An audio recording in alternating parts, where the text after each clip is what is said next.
Today, we're going to go into the book of Joshua. We've given these Torah portions names. Okay, the names of the Torah portions are all traditional. They come from the first few lines of the section of text. So today it's going to be Vayomer, which means, and it came to be. And it brings up an interesting question as to what exactly is the Torah, what exactly is a portion of the Torah, and there are several different answers that we could come up with. We kind of have in our head, when we think of what is the Torah, we think it's the first 5 books of the Bible. And that's not actually correct. It is correct and it's not correct. That is part of the Torah. It's what the Jews would call the Torah. They would say, well, that's the law, that's the first 5 books, it's the books of Moses, so that's the Torah. Yeshua had a different idea about what the Torah was. He included the prophets and the writings in the Bible in the Torah, because Torah means teaching and instruction, basically. So whether this should be included in a Torah portion is an interesting question.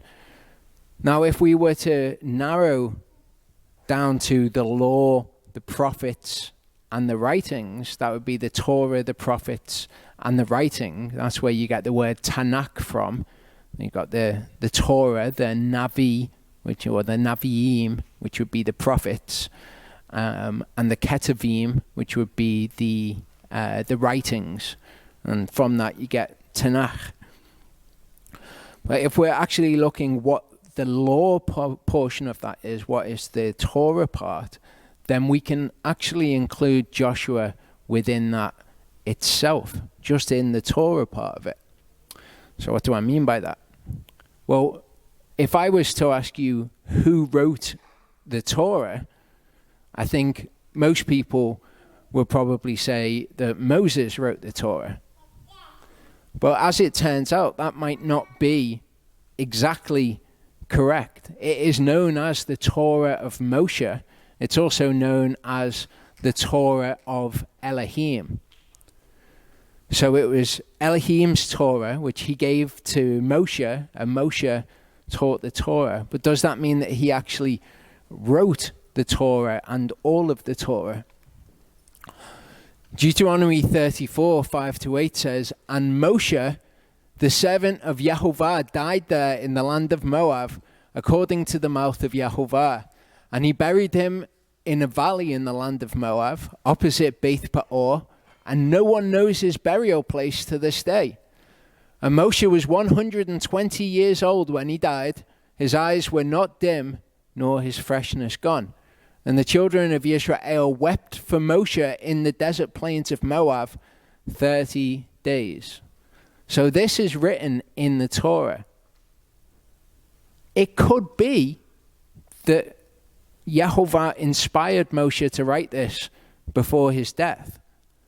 But this is talking about what happened after Moshe's death, and it records these events. So there's also a likelihood there that somebody else wrote this and recorded it.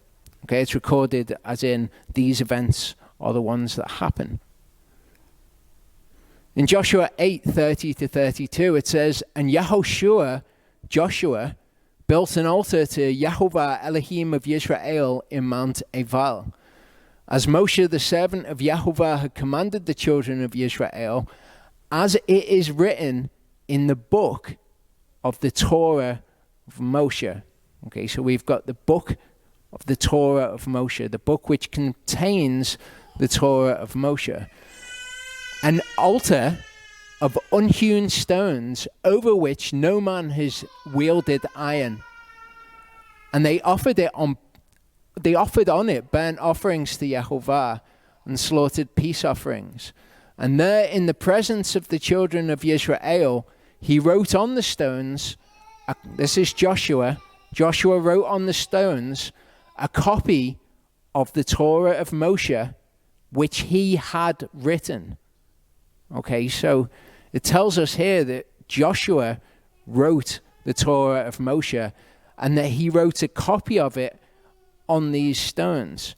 So if we're to ask, who does the Bible say wrote the Torah of Moshe? The answer would be Joshua. Now Joshua, son of Nun, Moshe's assistant from his youth. Okay, so Joshua was his assistant. Exodus 33 verse 11 says, thus Yahuwah spoke to Moshe face to face as a man speaks to his friend. Okay, in the tent of meeting, this is where Yahuwah would speak to Moshe. And he would return to the camp. Moshe would return to the camp, but his servant Joshua, son of Nun, a young man, did not leave the tent. Okay, so when he spoke to Moshe face to face, Moshe would go back to the camp and Joshua would stay in the tent. And the scriptures tell us Joshua wrote the Torah of Moshe. Now in John 5, it says, for if you believed Moshe, you would have believed me, since he wrote about me. But if you do not believe his writings, how shall you believe my words? So that could seem like a fairly cut and dry case. Who wrote the Torah? Moshe wrote. If you do not believe his writings, okay. Jeremiah 36, 1-4. I think it's more than 1-4 actually that I've covered here. It says, I came to be in the 4th year of Jehoiakim, son of Yoshiahu, king of Yehudah, that this word came to Yirmiyahu, to Jeremiah, from Yahuwah. So this is what Yahuwah says to Jeremiah. Take a scroll and write on it all the words that I have spoken to you against Israel, against Yehudah, and against all the nations from the day I spoke to you, from the days of Yoshiahu, even to this day. So he's commanded, I want you to write on this scroll. It could be that the house of Yehudah hears of all the evil which I plan to bring upon them, so that each one turns back from his evil way, and I shall pardon their crookedness and their sin. And Yirmiyahu called Baruch, son of Neriah, and Baruch wrote on a scroll from the mouth of Yirmiyahu all the words of Yahuwah which he'd spoken to him. So he's told, you write this on a scroll. How does he do that? He gets Baruch, his assistant, his scribe, to do it. And Yirmiyahu commanded Baruch, saying, I am shut up, I am unable to enter the house of Yahuwah. But you shall enter and shall read from the scroll which you have written from my mouth, the words of Yahuwah in the hearing of the people in the house of Yahuwah on the day of fasting. And also read them in the hearing of all Yehudah who came from the cities. In verse 10 it says, and Baruch read from the book the words of Yirmiyahu in the house of Yahuwah, in the room of Agemiyahu, son of Shaphan the scribe. Okay, in the hearing of all the people. So he's the one who writes it. Commanded by Yahuwah, write these things, but Baruch is the one who writes it. Jeremiah 36, 27-28 says, and after the king had burned the scroll with the words which Baruch had written from the mouth of Yirmiyahu, so he wasn't very happy, and he burns this scroll when he hears what's prophesied. The word of Yahuwah came to Yirmiyahu again, saying, take another scroll and write on it. Okay, so Yahuwah recognizes here that in what Yirmiyahu did in getting Baruch to write the scroll, he had taken a scroll and written upon it. And he says, I want you to do it again. I want you to take another scroll and write upon it. Yirmiyahu took another scroll and gave it to Baruch the scribe, son of Neriah, who wrote on it from the mouth of Yirmiyahu all the words of the book. So he writes it out again. We've got a similar situation with Moshe and Joshua, don't we? He's his assistant. He's said to have written the book. So when it says Moshe wrote this, it doesn't exclude the possibility. Now, something else as well. The word which means to write, okay, when we when we hear it in English, write, we think of the verb to write something down. That's what he did. It says it very plainly. They were his writings. He wrote it. But the word also means to record.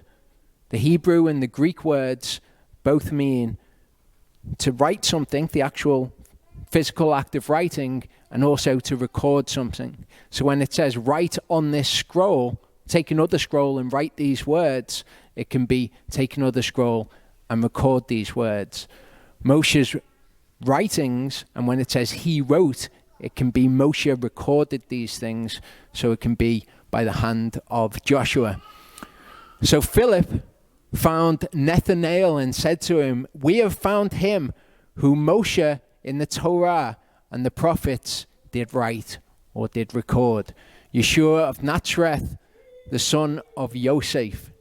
Okay, so Moshe in the Torah. You've got the Torah of Moshe, and that's distinct from the prophets sometimes, but sometimes they're all recorded as the Torah as one. In Luke 24:44, Yeshua says to them, these are the words which I spoke to you while I was still with you, that all have to be fulfilled that were written in the Torah of Moshe, that's Moshe's Torah, his teaching, and the prophets, and the Psalms concerning me. So that's those three categories. It's the Torah, the prophets, and the writings.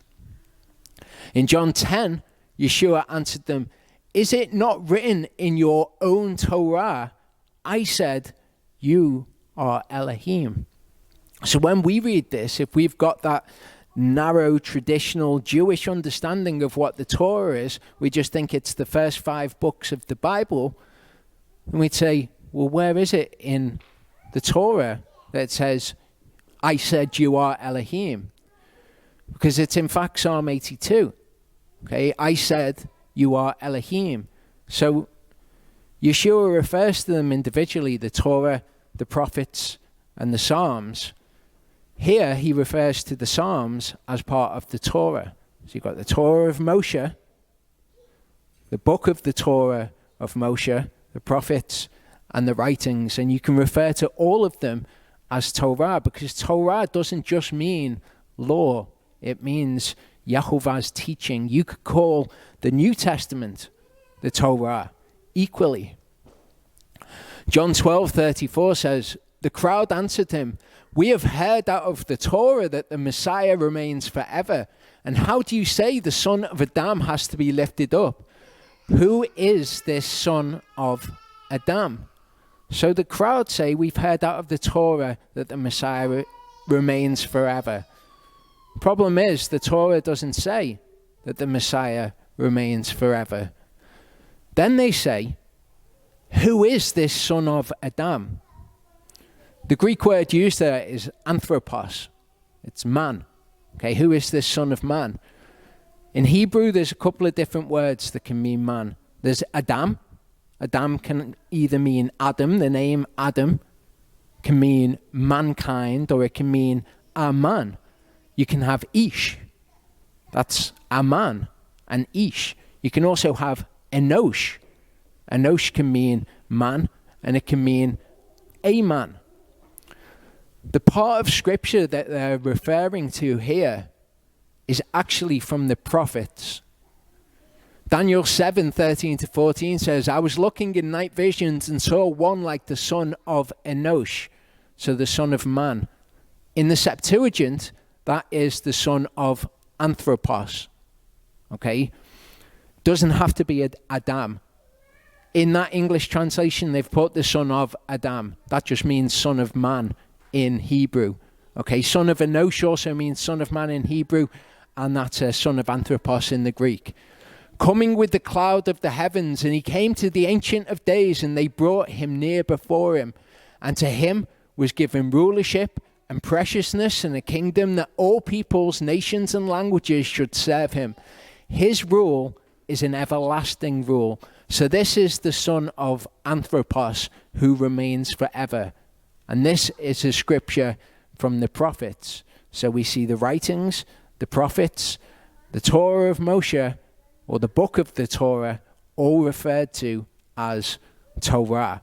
So Joshua, who wrote the book of the Torah of Moshe, his later writings would also be included in this. In Joshua 24 verse 26, that tells us, this is right at the end of the book of Joshua when Joshua is old. It says, then Joshua wrote these words in the book of the Torah of Elohim. Again, the Torah of Elohim, the Torah of Moshe, they're one and the same. Just like when we hear Elohim did something, and we also hear that Hasatan did the same thing, and that's reconciled because Hasatan did something and Yahuwah did it through him, so to speak. Yahuwah's Torah is Moshe's Torah. People get very confused thinking, well, we don't follow the law of Moses anymore, and they try to distinguish it from God's law, but Elohim gave his law to Moshe. So it's simultaneously his law and Moshe's law. But Joshua wrote all of those words in the book of the Torah of Elohim. This is at the end of the book of Joshua. He wrote the book of the Torah, including Moshe's death, and then he records all the words which we're going to study in the book of the Torah. So is Joshua the Torah portion? I would say yes. Luke 24 verse 27. Beginning at Moshe and all the prophets, he was explaining to them all the scriptures concerning himself. Okay, so this is Yeshua. He's on the road to Emmaus, and he's explaining who he is after his death. They've heard all these things about him. He's explaining who he is and his death and all of those sorts of things from Moshe and the prophets, beginning there and explaining all the things, because all of the scriptures point to Yeshua. All of them explain the gospel, and that's something that I'm going to be focusing on in the Joshua Torah portions. This one and the next one. There's going to be 4 Torah portions. I'm going to do this one. You see Charlie the next. I'll do one, and Charlie will do the last Joshua Torah portion. What I'm going to be focusing on is the gospel throughout the scriptures, and what the gospel actually is. What is the good news? Why is it necessary that we believe that Yeshua died and was raised again? Why is that necessary to believe? I'll go through all of that. I'll go through that particularly next time. I'll be going through a lot to do with the good news, with the gospel throughout these Torah portions. John 5:46-47. Again, if you believe Moshe, you would have believed me, since he wrote about me. If you do not believe his writings, how shall you believe my words? My words are the same thing. So we go back in the Torah, we see pictures of Yeshua. We see people who particularly are pictures of Yeshua. We see it with Joseph, don't we? We've looked at Joseph before. In this teaching, I would recommend to anybody to watch this, because this goes through Joseph's life chronologically and shows how it is the narrative in the Gospels chronologically.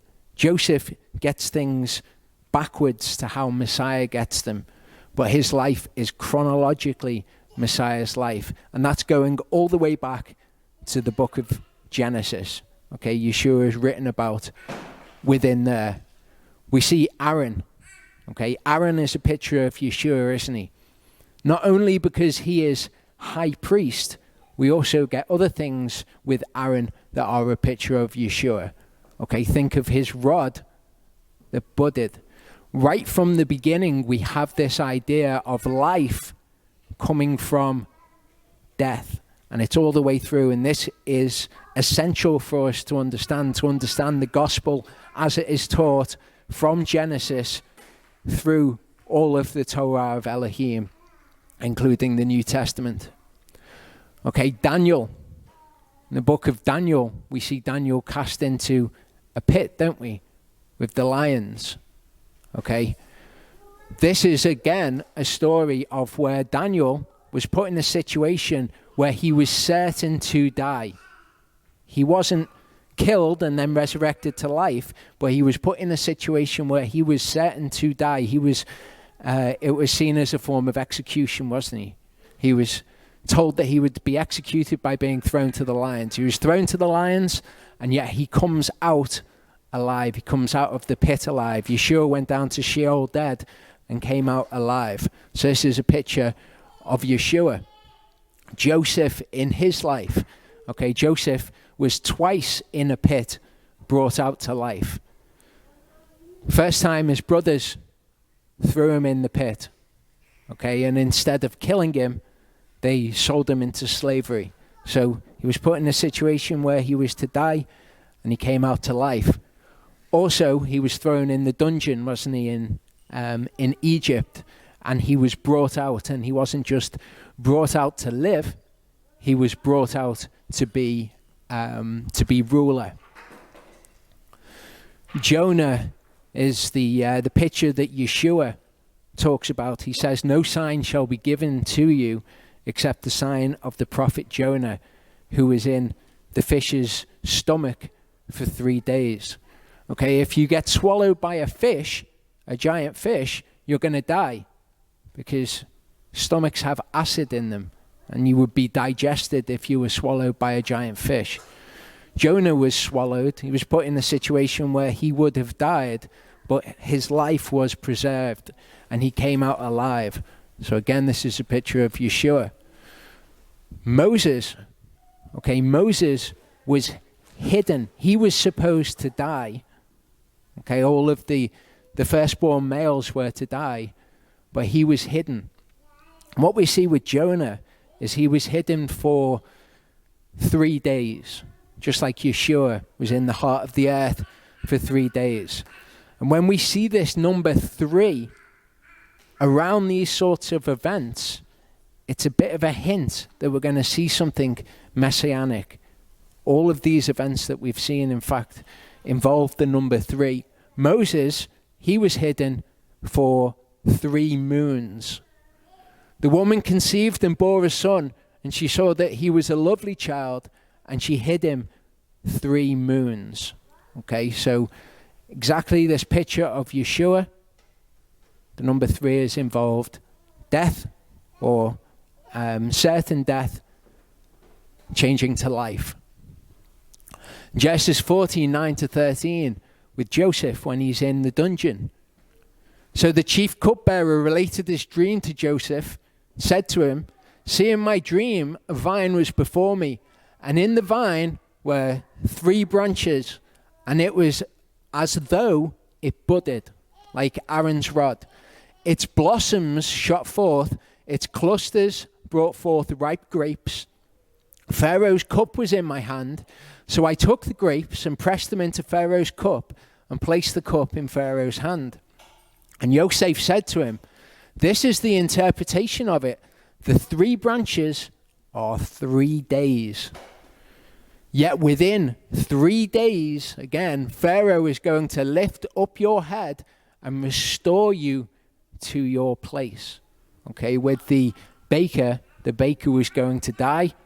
The cupbearer, within 3 days, was going to be restored to his place. So again, we've got this picture of Yeshua, and we've got the number 3, which accompanies it. It's not always the number 3. Sometimes it's the number 30. Sometimes it's the number 3,000, but 3 is involved.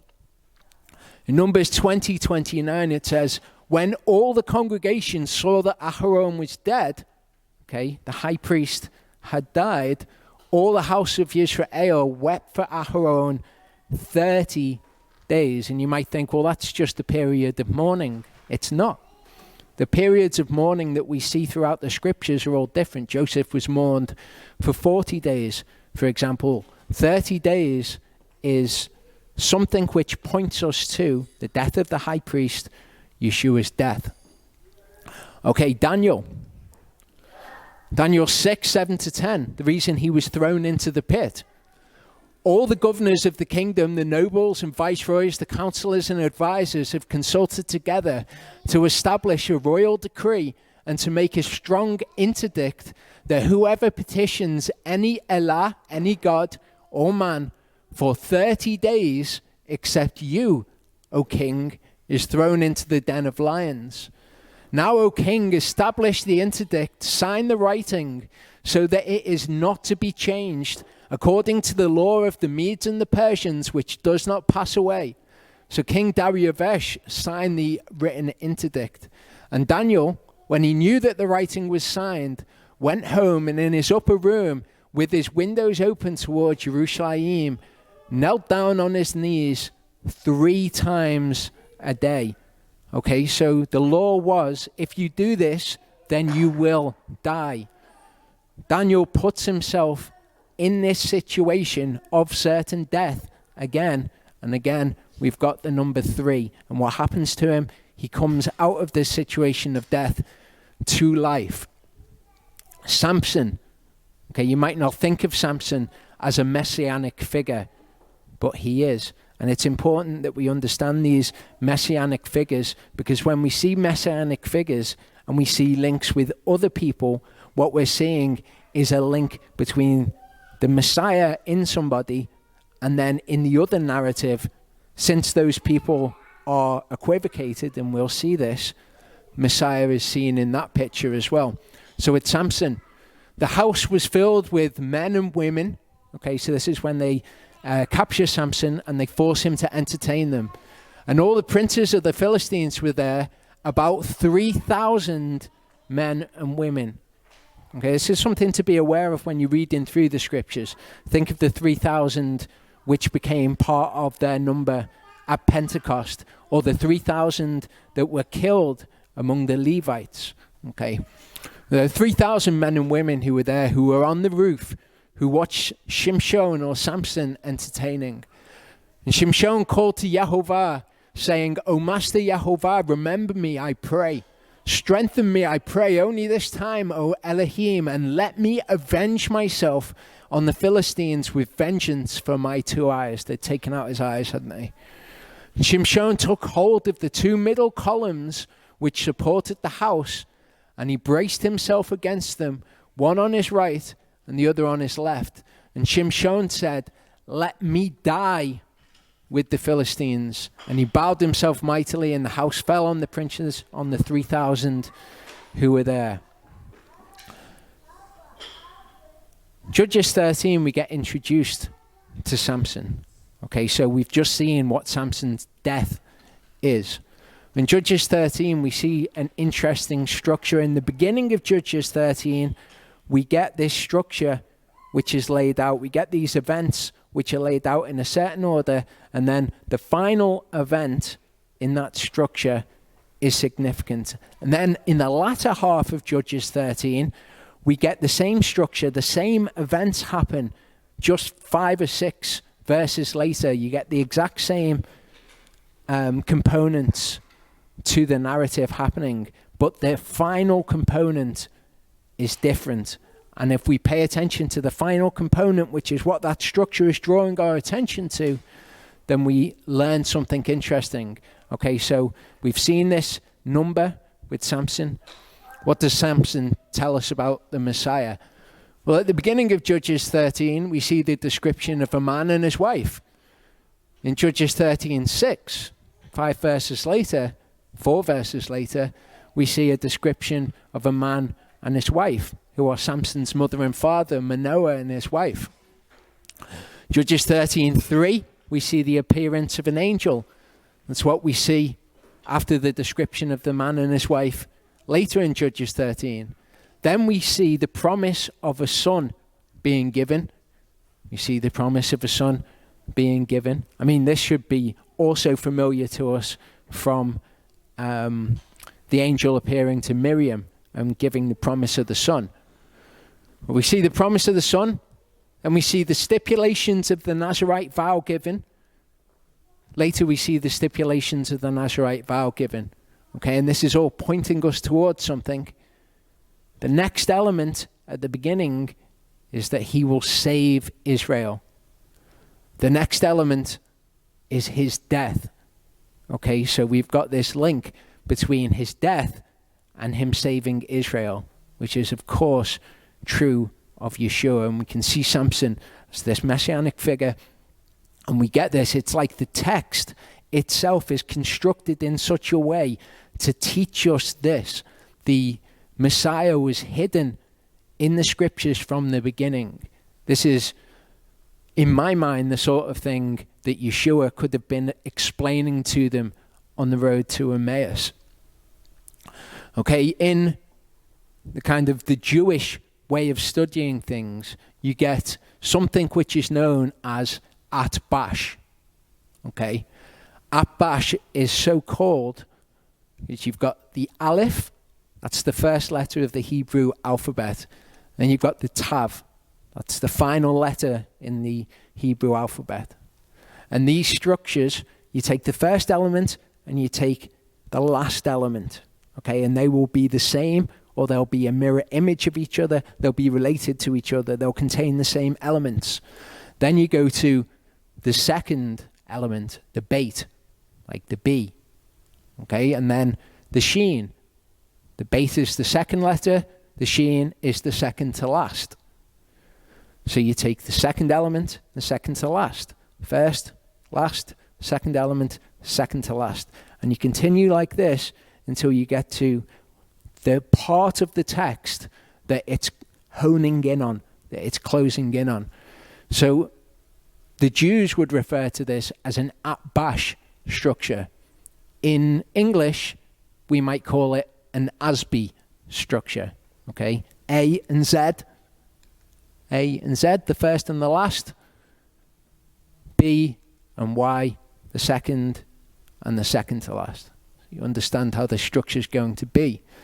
So you will get the first element, the last element, second element, second to last, etc. to the middle. And in the middle, you'll find the thing that the text is actually, in the things it says, pointing you to. The text is actually pointing you to a part of the text which is important.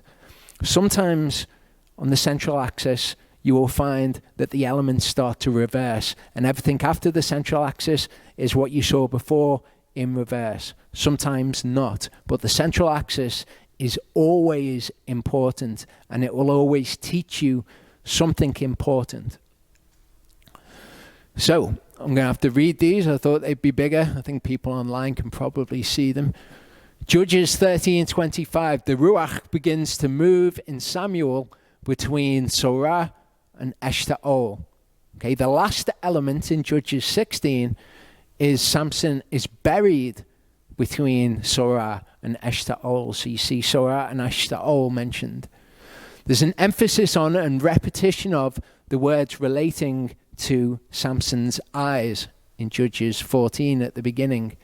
In Judges 16, the second to last element in this structure is Samson seeks vengeance for his eyes. So again, it's focused on Samson's eyes. Samson conquers the roaring lion in Judges 14.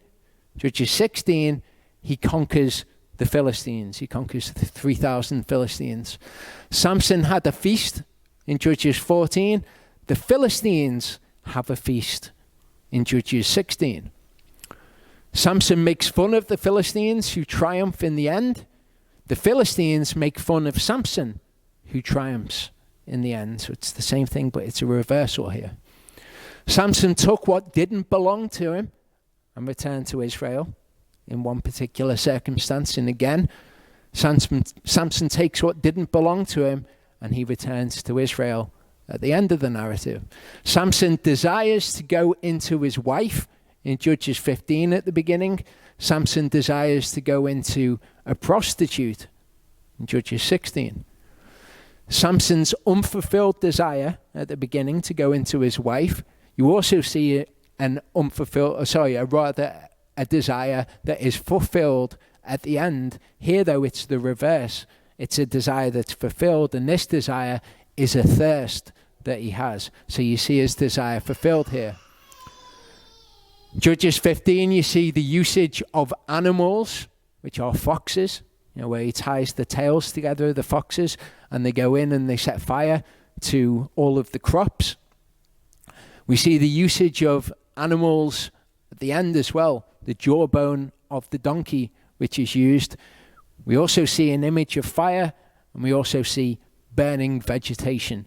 So within this narrative, which teaches us something on the surface, the plain meaning of the text, within that we've got this structure which is honing in on a central part. The Philistines investigated the cause of the problems, and they confronted the cause. Judah investigate the cause of the problem and confront the cause at the end of the narrative.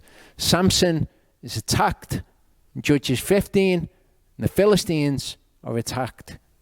You notice this is closing in. This is Judges 15:8, where Samson's attacked.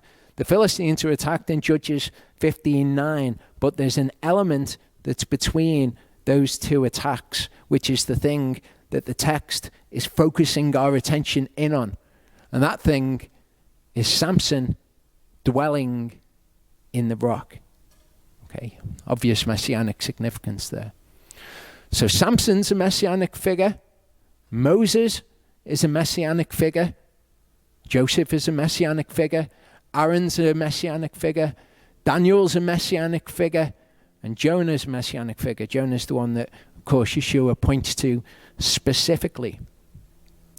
But Joshua is also a messianic figure. And we see the number 3,000 with Joshua throughout the narrative. So look out for those as we're going through the book of Joshua, because Joshua is somebody who is one of those, the really big pictures of Yeshua, like Joseph, or much more than Aaron, I would say, or Jonah. Okay, Joshua is going to teach us a lot about Yeshua, and you'll notice in all of these things, it teaches us about the gospel, the thing that is particularly pointed out by all of these the structures, by all of the pictorial representations of the people. What we're learning about is the gospel, the death, burial, and resurrection of Yeshua. So in Joshua 1:1, it says, "It came to be after the death of Moshe, the servant of Yahuwah, the Yahuwah spoke to Yahushua, son of Nun, the assistant of Moshe, saying, Moshe, my servant, is dead. So now arise, pass over this Jordan, you and all this people, to the land which I am giving to them, to the children of Israel. Every place on which the sole of your foot treads, I have given you, as I spoke to Moshe, from the wilderness and this Lebanon, even as far as the great river, the river Euphrates, all the land of the Hittites, to the great sea, toward the going down of the sun, is your border. No man is going to stand before you all the days of your life. As I was with Moshe, so I am with you. I do not fail you, nor forsake you. Be strong, that word is chazak, and courageous, and that word is amats. We've looked at the word chazak before. This is what Yahuwah did to Pharaoh's heart. He strengthened it. He chazaked Pharaoh's heart. Okay, we've got this word amats translated as courageous. We've seen Hebrew words before where we've said the English words which are used to approximate it are just approximations. They don't entirely encapsulate that word. And so you have to use different English words wherever you see this word amats, or in some of the places, to encapsulate the entirety of what it's trying to get across. For you are to let this people inherit the land which I swore to their fathers to give them. Only be chazak and very amats, to guard to do according to all the Torah which Moshe my servant commanded you. Do not turn from it right or left, so that you act wisely wherever you go. Do not let this book of the Torah depart from your mouth, but you shall meditate on it day and night, so that you guard to do according to all that is written in it. For then you shall make your way prosperous and act wisely. Have I not commanded you? Be chazak and amats. Do not be afraid, nor be discouraged, for Yahuwah your Elohim is with you wherever you go. Kind of the flip side of being chazak and amats. So the word amats here, you see, says to be strong, to be alert, courageous, brave, stout, bold, solid, to be hard, to harden something. Okay?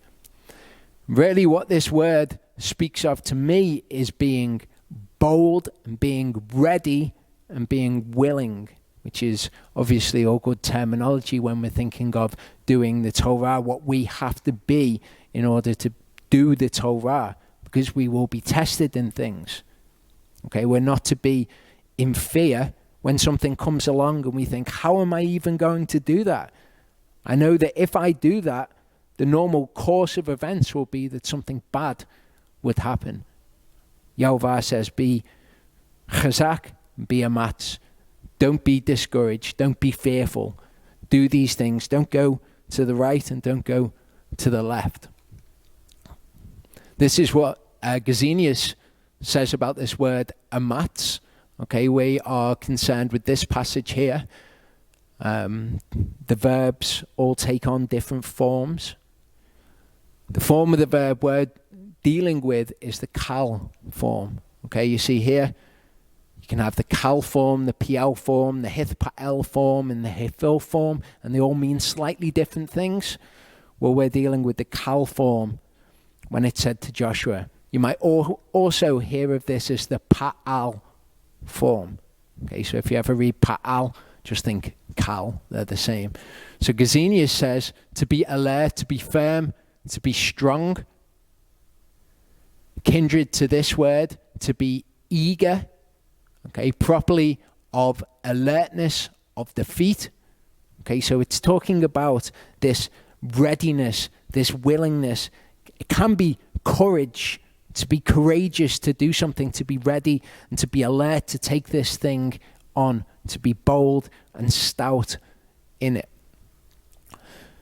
Think of David. Okay, David is a man that when he came against Goliath, you could describe his actions and how he was in just going and picking up the stones to kill Goliath and his brother. They are the actions of a man who is amats. Genesis 25:23 uses this word in an interesting way when we consider Joshua as being told, do the Torah, be strong and be amats in following the Torah. Yahuwah said to Rivkah, 2 nations are in your womb, okay, Jacob and Esau. 2 peoples shall be separated from your body. 1 people shall be more amats than the other people. Which is interesting when we think Jacob, the ones who become Israel, they're the ones who wrestle with God. They're the ones who, when they're challenged to do something which perhaps they're fearful over, they're the ones who do it anyway. And then you've got Esau, who's the sort of person who sells his birthright just for a single bowl of pottage, for something that's material. He will give up the inheritance for that. And he doesn't find the place for repentance. Even though he seeks that place of repentance with tears, he's never brought to a place where he is repented. So 1 people shall be more amats than the other. That's Jacob. Deuteronomy 15 verse 7 says, when there is a poor man with you, one of your brothers within any of the gates in your land which Yahuwah your Elohim has given you, do not make your heart amats. Okay, it says harden your heart here. We saw the other word, chazak, used of Pharaoh when his heart was hardened by Yahuwah, but his heart was strengthened. Here, it's do not make your heart amats against your brother. Psalm 27 verse 14, David is told, wait on Yahuwah, be chazak, and let him strengthen your heart. We know that our inner man is strengthened by his spirit. But the way that it's described here in Psalm 27 is that our heart is made amats. It's made bold. It's made ready and willing to act by Yahuwah's spirit. That's what he does. It's not so much making it strong, although he does also strengthen us, but he makes our heart to be in this state. And this state is necessary if we are going to follow Torah, because we will be challenged by things in the word. We are told by the word we have to be proven. Our faith has to be proven. And in order to prove our faith, we have to have something that we find difficult, that we find challenging, that we are fearful of. We wait on Yahuwah, we are chazak, and we allow him to make our heart amats. So Joshua is told, be chazak and be very amats to God to do according to all the Torah which Moshe my servant commanded you. Because you need to be amats to do it.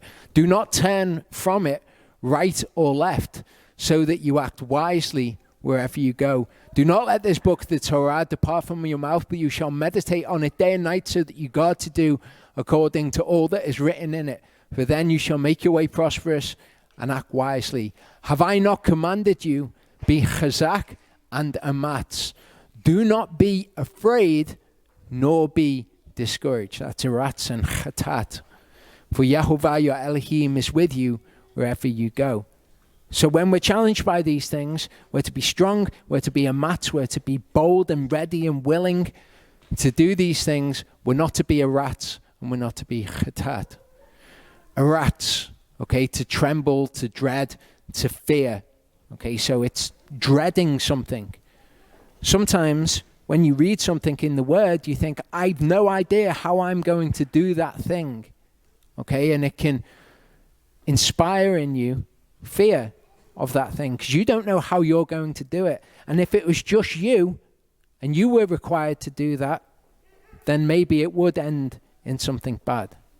But our belief is in Yahuwah. It's our belief in Yahuwah that allows us to be chazak, and it allows our hearts to be amats. Because when he's asked us to do something, we don't know how it's going to work out, but we know that he is with us in it. And that enables us to be strong and to be courageous. So we're not to dread and we're not to fear. We're not to tremble before these things. Okay, it's okay to have that instant reaction of, oh no, how am I going to do that? But then that is quelled by Yahuwah making your heart amats and knowing that he is with you in those things. Deuteronomy 7:17-21 says, when you say in your heart, these nations are greater than I am unable to drive them out, do not be afraid of them. That's the word yareh. Remember well what Yahuwah your Elohim did to Pharaoh and to all Mitzrayim. And this word yareh is used along with this word aratz, to fear, to tremble. They're synonymous to a large degree. The great trials which your eyes saw, the signs and the wonders, the strong hand, the outstretched arm by which Yahuwah your Elohim brought you out, Yahuwah your Elohim does so to all the peoples of whom you are afraid. So you're going to be afraid when you see what it is that you've got to conquer. But when these things come up in your heart, don't be afraid. Let your heart be amats, be strengthened by Yahuwah. Yahuwah your Elohim also sends the hornet among them until those who are left, who hide themselves from you, are destroyed. Do not be afraid of them. That's that word aratz. For Yahuwah your Elohim, the great and awesome Ale, is in your midst. So when you're scared, don't be scared. You're going to be scared at first, but allow your heart to be strengthened and to be amats because of Yahuwah. This teaches us something about the gospel. As I say, Joshua will teach us things about the gospel. Joshua is told, be strong and be courageous. Do not fear. Okay, and we, in our belief of the gospel and our belief being obedience, the same is true for us. That is a necessary component. What was necessary for Joshua is necessary for us. Okay, the other word was chatat, okay, meaning to be shattered, to be dismayed, to be broken. So when you see the enemy, don't be dismayed of them. When you see what is required of you, if it is something that you're fearful of, don't be destroyed by it. Don't be dismayed about it. Okay, you will be fearful of that thing, but that's necessary for your faith to be tested. This is all a part of the gospel. When the gospel was given to the Israelites, for example, the thing that was missing for them was belief. Okay, this is what Gesenius says about this. He says it is properly to break, okay, to be broken. So this idea of being dismayed or being broken by something. When you see the enemy, don't be dismayed. Don't be broken in yourself because of them. Be chazak and be amats. Matthew 13:20-22 illustrates for us how people are broken and how they're fearful when things in the word come up, when these tests of our faith come up. Okay, the parable of the sower. That which is sown on rocky places, this is he who hears the word and immediately they receive it with joy, because the good news is great. You've got the salvation of your soul. Okay, brilliant. I'm on board with this. So immediately they receive the word with joy. But he has no root in himself and is short-lived. And when pressure or persecution arises because of the word, immediately he stumbles. So something comes up, some kind of pressure or persecution because you're starting to follow the word. Don't be afraid in that instance. The people who are sown on rocky places in the parable, immediately they stumble when these things come against them because they are broken and they're dismayed by them. That which is sown upon the thorns is he who hears the word, and the worries of this age, okay, so again, worry, fear, being broken, being dismayed by these things, the deceit of riches choke the word and it becomes fruitless. So what we're told is we're to be chazak and to be amats when these pressures come upon us. Hebrews 4:1-2 tells us that this is a part of receiving the gospel. It says, therefore, since a promise remains of entering into his rest, let us fear lest any of you seem to have come short of it. For indeed, the good news, the gospel, was brought to us as well as to them, as well as to the people in the past. But the word that they heard did not profit them, not having been mixed with belief. So what we're seeing in Joshua, the part of the gospel that we're seeing, is that we need to have faith. We need to be strong. We need to be strengthened by Yahuwah. We need to be courageous. We need to not fear when these things come, when these pressures come, or when worries come upon us from following the word. We'll be strong and we're courageous. Hebrews 4:15 shows us that Yeshua was the same. Okay, Yeshua was Elohim, the word of Elohim made flesh. He came to the earth. It says, we do not have a high priest who is unable to sympathize with our weaknesses, but one who was tried in all respects as we are, apart from sin. So Yeshua was flesh, okay? He was tried as we are, okay? Exactly the same sort of things that we worried about, he worried about, okay? But he was without sin. Okay? As we've learned from the beginning, sin's desire is towards you, but you should master it. Yeshua was tried in exactly the same way as we are, but he didn't sin. He's the example to us. In the Garden of Gethsemane, Yeshua came with them to a place called Gethsemane, said to the disciples, sit here while I go over there and pray. And he took with him Kepha and the two sons of Zabdi, and he began to be grieved and deeply distressed. Okay? Well, what does Yahuwah say? He says, when these things arise in your heart, do not fear. Okay? Yeshua was tried in the same way. He was distressed, but he was chazak, and he was amats in the face of all of these things, like Joshua. Then he said to them, my soul is exceedingly grieved, even to death. Stay here and watch with me. And going forward a little, he fell on his face and prayed, saying, O my Father, if it is possible, let this cup pass from me. Yet not my will be done, but yours. And Joshua was exactly the same. Okay? We have these as examples to us. When that fear or that dismay arises in our hearts and we think, how am I to do this? We remember the Yahuwah is with us and we're strengthened by it, and our heart is made amats. Luke 21, 9-12. Okay. Obviously, the New Testament's written in Greek. It says, when you hear of wars and unrests, do not be alarmed.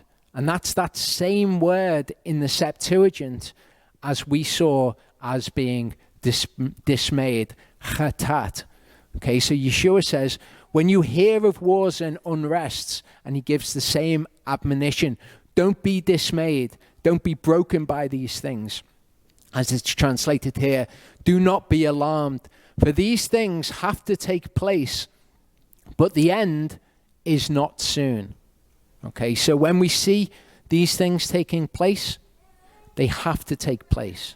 But Yeshua tells us the end isn't soon. That's not what you're looking for the end.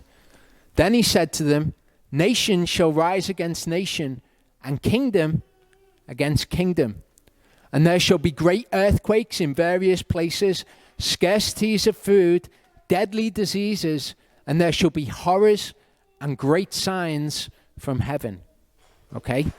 So, arguably, we are seeing some of these sorts of things. We're seeing deadly diseases.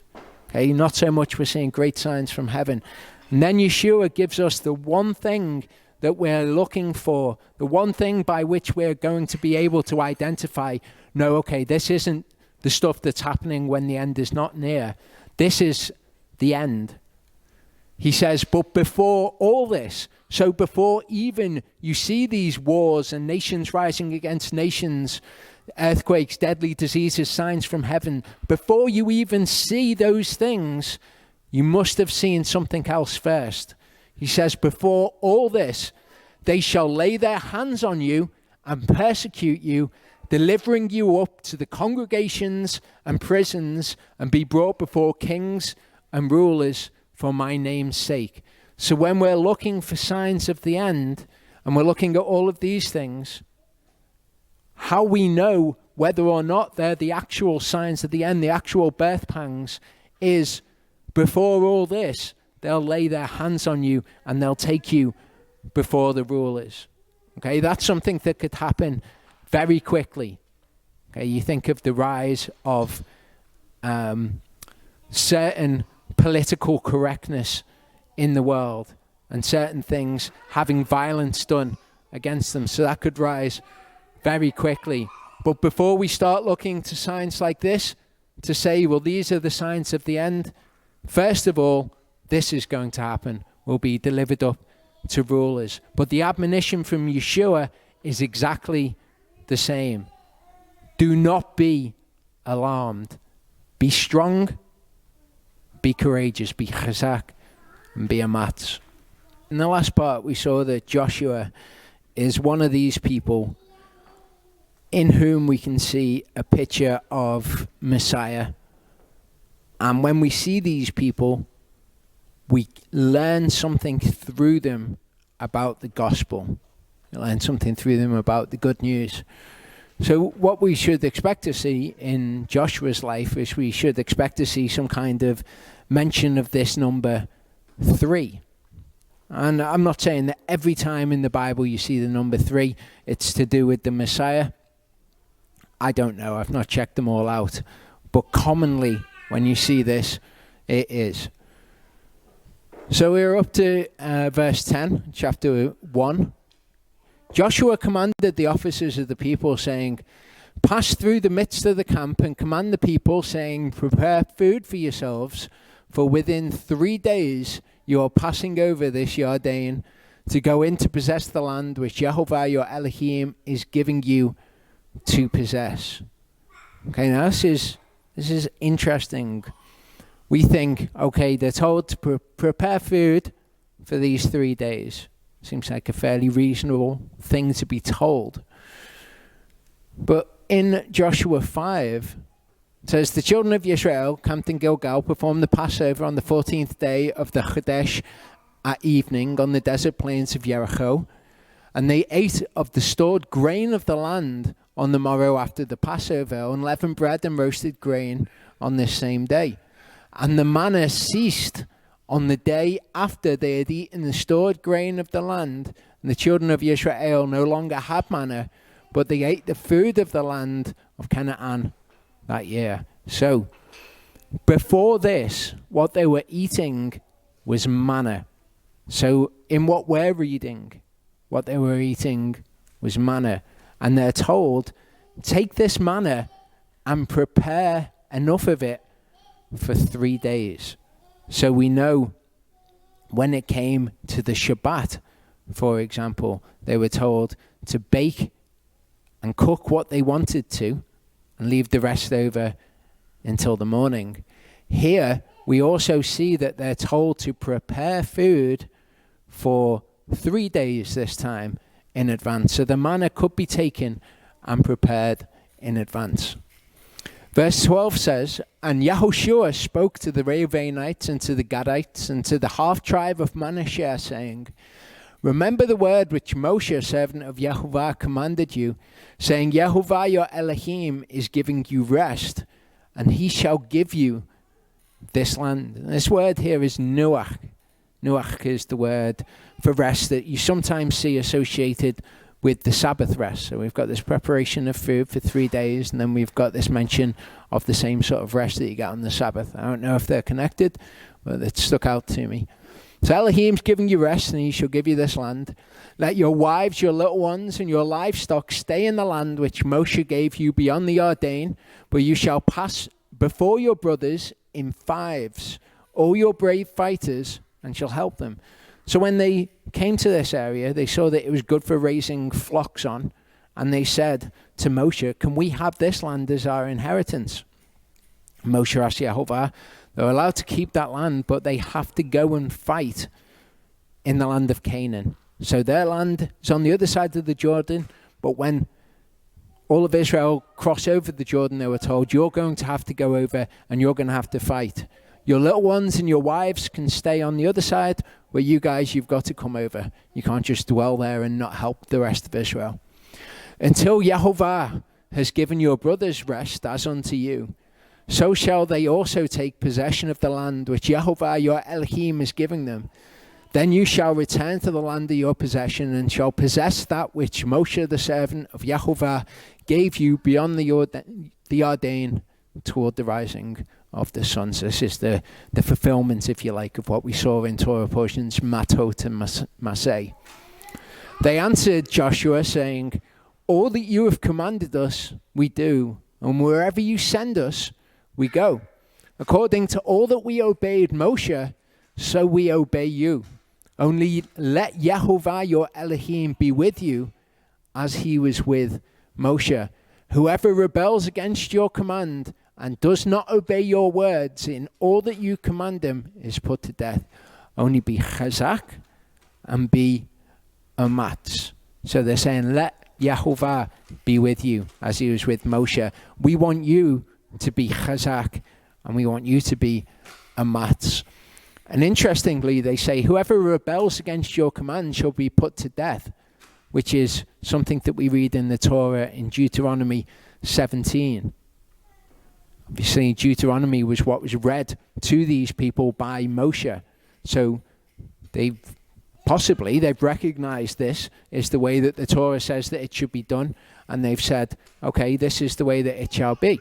We will obey the Torah. So one of these atbash we see in this account that we've seen so far, we've been through the first, say, 12 verses of the book of Joshua.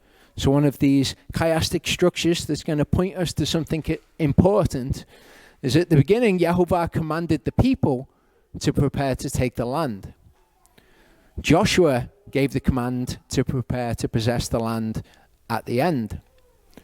Yisrael will receive the land spoken of by Moshe. That's what's mentioned in Joshua 1 verse 3. Joshua 1:13, remember what Moshe told you, Yahuwah will give you the land. Same elements we're seeing here. Yahuwah gave the boundaries of the land with respect to water barriers, which were the Mediterranean and the Euphrates rivers, And he uses the phrase towards the setting of the sun. So he says, this is going to be the land, these are going to be the barriers, and no water barriers. At the end, Joshua gave the barriers of the inheritances of Gad, Reuben, and the half tribe of Manasseh. So those 2.5 tribes that were on the other side of the Jordan, he gives the boundaries of their inheritance with respect to the Jordan River 2 times. Again, he uses the phrase, towards the rising of the sun. Yahuwah promised to be faithful to Joshua. Yahuwah will be with Joshua as he was with Moshe. No man shall be able to stand up to him. The end, Yisrael promises to be faithful to Joshua.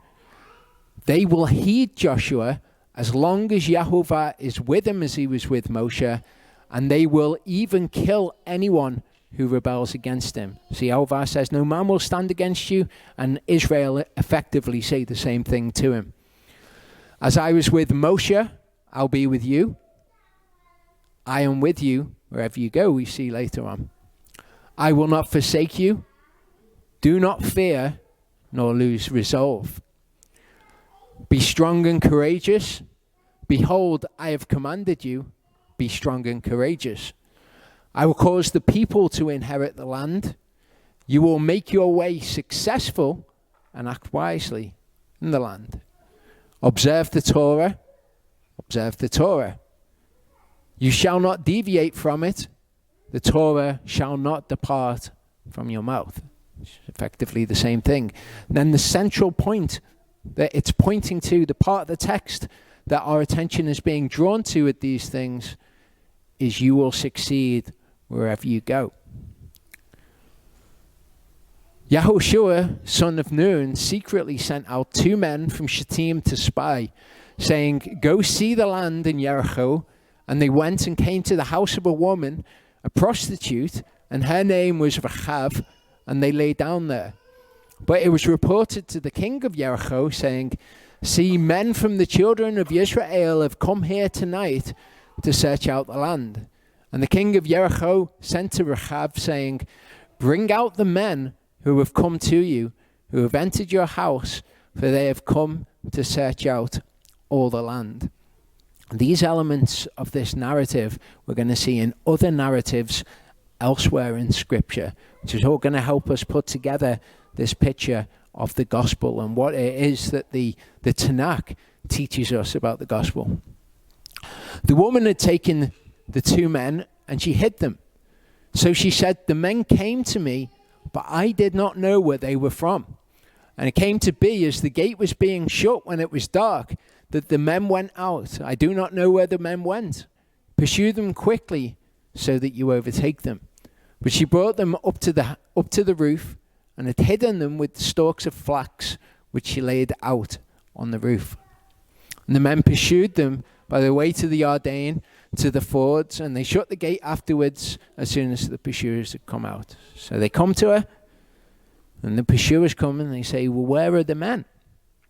She's hidden the men, but she says, I don't know where they've gone. Quick, you better go out and pursue them while you can find them. Before they lay down, she came up to them on the roof, and she said to the men, I know that Yahuwah has given you the land, and that the fear of you has fallen on us, and that all the inhabitants of the land melt away because of you. Okay, so she has seen what Yahuwah has done. She's not a part of Israel, but she's seen what Yahuwah has done and his power.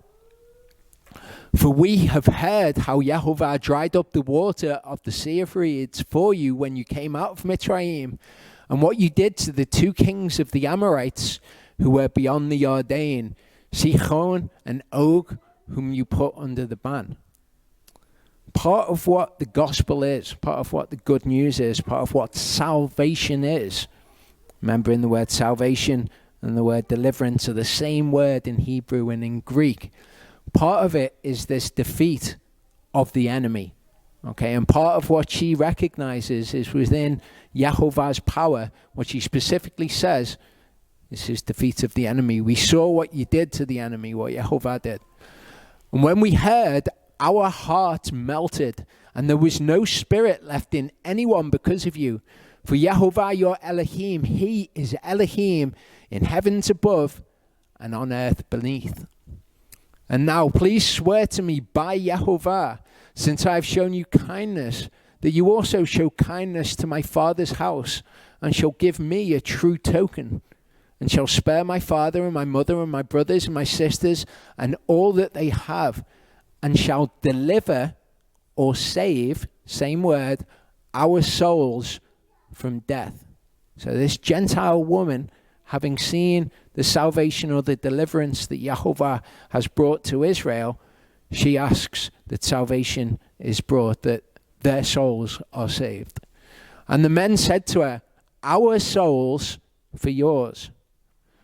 If you do not expose this matter of ours, then it shall be when Yahuwah has given us the land that we shall treat you in kindness and truth. Of course, this being a picture of Yeshua, who gave his soul for ours. His soul went to Sheol for 3 days before he was risen back to life. When we go into the land, we'll treat you in kindness and truth. And she let them down by a rope through the window, for her house was on the city wall, and she dwelt on the wall. She said to them, go to the mountain, lest the pursuers come upon you, and you shall hide there 3 days, until the pursuers have returned, and afterwards you'll go on your way. So 3 days, you're in a situation where you're being pursued to be killed. After 3 days, you'll come back. The men said to her, we are released from this oath of yours, which you have made us swear, unless when we come into the land, you bind this line of scarlet cord in the window through which you let us down, and unless you bring your father and your mother and your brothers and your father's household to your own home. And it shall be that anyone who goes outside the doors of your house into the street, his blood is on his own head, and we are innocent. And anyone who is with you in the house, his blood is on our head if a hand is laid upon him. If you expose this matter of ours, then we shall be released from your oath which you made us swear. So, what can we see from the structures of this that teach us about the gospel? There's a number of things in there that possibly stuck out to you from other narratives. But let's see what's there. First element, Rahab says, go to the mountains lest the pursuers see you. Hide 3 days until the pursuers turn back. Last element, after arriving at the mountain, the spies hid 3 days until the pursuers turned back. The pursuers couldn't find them because they were hiding. So the exact same elements are mentioned again at the end. The spies said, you shall tie this cord of scarlet thread in your window. The spies also said, we are absolved of this oath, unless. At the end, the spies said, if you relate this discussion, we will be absolved of our oath. And then we've got the tying of the scarlet cord in the window. The spies said, bring your father and his entire house, your mother and brothers, into the house. The end, or more towards the end, this is actually one verse apart. Anyone who stays with you in the house, so her mother's, her brothers and her father and all the rest are mentioned. The central element of this is anyone who leaves the doors of your house for the outside, his blood will be on his own head and we will be absolved. Okay, so what does this relate to us regarding the gospel? Exodus 12:22-23, you shall take a bunch of hyssop, dip it in the blood. Okay, so you've got the scarlet that is in the basin. And you strike the lintel and the 2 doorposts with the blood that is in the basin. And none of you shall go out of the door of his house until morning. And Yahuwah shall pass on to smite the Mitzrites, and shall see the blood, the scarlet, on the lintel and on the 2 doorposts. And Yahuwah shall pass over the door and not allow the destroyer to come into your houses to smite you. So we've got the blood of the Passover lamb. Yeshua is our Passover lamb. They put it as a sign on the house, and they say anyone who's in the house, they're going to be okay, but you can't leave the house. Exactly as is given to Rahab, who's also got to give this sign with the scarlet cord in her window, so that those in her house, their souls will be saved or delivered. Joshua 2:3-7, we see this. The king sent people to Rahab looking for the spies. In verse 7, the men of Jericho pursued the spies. Joshua 2:4, Rahab hid the spies. Joshua 2:6, Rahab hid the spies on a roof in the stalks of the flax. It's mentioned again, the same elements. Rahab stated, I don't know where they're from. Later, I don't know where they went. And the central element, the spies left Jericho through the city gate when it was about to close at dark. It seems like a bit of a strange element for all of the chiasm to be pointing to. You know, you could say, well, Yeshua is the gate and he saves us from darkness and we move into light and all that sort of stuff. And that would be perfectly valid. But there's more to this. What we see throughout all of these scriptures, throughout all of what Yeshua would call Torah, the prophets, the writings, the Torah of Moshe, we see these accounts which teach us about the gospel. And often these accounts are linked one to another by a particular thing. So here we've got a mention of the gates and darkness. We remember that Samson is this messianic figure. We compare the two spies, Samson and the gates. We'll see these things being linked together. Joshua 2:1, Joshua the son of Nun sent out of Shittim 2 spies to spy secretly, saying, go view the land. In Judges 16:1, we've got Shimshon going to Azar or Gaza. Joshua 2:1, they came to a prostitute's house named Rahab. Judges 16, Shimshon saw a prostitute and he went in unto her. And lodged there is mentioned in the 2 spies. Shimshon lay till midnight and arose at midnight. So he lodged there too. Joshua 2:2, they told the king of Jericho, saying, behold, there came men in hither tonight of the children of Israel to search out the country. In Judges 16, it was told to the Azathites, saying, Shimshon is come thither. Bring forth the men that are come to thee, which are entered into thine house, for they be come to search out all the country, is what is said in Joshua.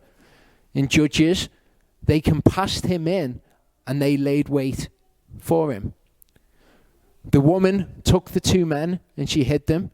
Shimshon was hidden inside the harlot's house. It came to pass about the time of shutting of the gate, when it was dark, that the men went out. And Samson, he arose at midnight when it was dark, and he took the doors of the gate of the city. And the final element, we've got, it came to pass when the people heard the sound of the trumpet, and the people shouted with a great shout, that the wall fell down flat. This is what we have at the end of the narrative about Jericho. So with Samson, he took the doors of the gate of the city and the 2 posts, and he went away with them, bar and all, obviously, so that they could gain entrance to the city. If we look at this again from another aspect, we've got the spies went to observe, to see, or to re'eh Jericho. In Judges, Samson went to Azar, and he saw a harlot, same word that is used there. The spies stayed at the house of a harlot. Samson stayed with the harlot. The spies lodged at Rahab's house. Samson slept with the harlot, and he arose from his sleep at midnight. The king of Jericho was told that the Israelites had come into Jericho. The Azathites were told that Shimshon had come into Azar. The pursuers tried to capture the 2 Israelite spies. The Azathites lay in wait for Shimshon to catch him. The spies remained hidden from their pursuers. Although the Azathites laid in wait at the city gate, Shimshon was hidden from them, for we read of no resistance from the Azathites at the city gates. Okay, they're there waiting for him, but when he comes in, they don't do anything. Rahab told the king that the spies had left through the city gate when it was dark and the city gate was about to close. And Shimshon left through the city gate at midnight. The point that it's leading us to, the Israelites breached the wall around Jericho and the entire wall fell down. So that's what happens when the trumpet sounds, as we saw in the other one. The walls fell down. So here, the result of that is the Israelites breached the wall. And here, Samson, one of Yahuwah's people, breached the wall around Azar by taking its city gates. So we see this relation to the two things. This ultimate thing that it's pointing us to here is the same thing that the chiastic structure was pointing us to. So these things are important things. They're linking these two narratives as important. So, what can we learn about the gospel, about salvation or deliverance in the stories of the spies and Samson? Rahab stated, "We've heard how Yahuwah dried up the waters of the Red Sea. Sihon and Og, Yisrael's enemies, were utterly destroyed. Samson killed 1,000 Philistines with the jawbone of an ass. Samson became very thirsty." Okay, we've got this mention of the waters being dried up. Now we've got the vanquishing of the enemy. Samson became very thirsty and said, "You have granted this great salvation through the hand of your servant, and now shall I die of thirst." So this salvation was brought by Moshe with his outstretched arm, a drying up of the water. Here we've got the enemy being vanquished and the mention of thirst. This was done by splitting the Red Sea in Joshua. That's what's mentioned in Joshua. Judges, this was done by splitting the hollow of the jawbone. Same word that's used there. Rahab stated, "No spirit remained in any man because of you." In Judges, again we've got the mention of the Ruach. His Ruach returned to him and he was revived. All of these elements are to do with salvation. They're to do with the gospel. Rahab requested that the spies take an oath to spare her life. Here, Samson had the tribe of Judah swear that they wouldn't kill him. So we've got two oaths that they wouldn't be killed. Rahab lowered the spies by a rope and told them to go to a mountain to hide. In Judges, they bind Samson with ropes, same word used, and they brought him up and said they're lowering him down from a rock. The final element is that the spies are told to hide for 3 days before going on their way. Picture of Yeshua. And then with Samson, Samson defeats the enemy. All of this is teaching us about the good news. It's teaching us about deliverance. In salvation as it pertains to us, this defeating of the enemy tied to the 3 days laying low before you go on your way. Okay, Yeshua conquering death by as when he was resurrected after 3 days. 1 Corinthians 15:26 tells us that the last enemy to be brought to naught, the last thing that we get deliverance or salvation from, the last enemy is death. See, we have a real inaccurate view of what salvation is. Salvation is all about being delivered from one's enemies. Okay, something which is stronger than you, that you are powerless to defeat, being defeated by Yahuwah. And that's what we're seeing in all of these narratives. It is especially true of death. Death is an enemy that we are unable to conquer on our own, and we need the salvation or the deliverance of Yahuwah to overcome. Okay, so if we look at a chiastic structure in Joshua 2, we'll see what else we can learn. Rahab hid the spies on the roof in stalks of flax. The pursuers chased them towards the Jordan crossing, and the pursuers went in the wrong direction. Rahab lowered the spies by a rope. She lived high on the city wall. She told the spies to hide for 3 days until the pursuers turned back, then continue, and the pursuers went in the wrong direction. Different verses, but it's the same thing which is mentioned in each of them. Rahab said, "I know Yahuwah has given you the land, swear to me by Yahuwah. The spy said, when Yahuwah gives us the land, our souls for yours. And the middle point in that is Rahab saying, give me a sign or a token that you will keep me alive, or you keep alive my father, mother, brothers, sisters, and all that's theirs. How? By saving our souls from death. The salvation of the soul, the deliverance of the soul from the ultimate enemy being death. So all of this is right there all the way through the scriptures. It teaches us of who Yeshua is and what Yeshua was going to do. Now, if we compare the two spies in Joshua 2 with another set of two spies that we'll see, we'll establish a connection between the two narratives. Two Yisraelites are spies for Yahushua, for Joshua.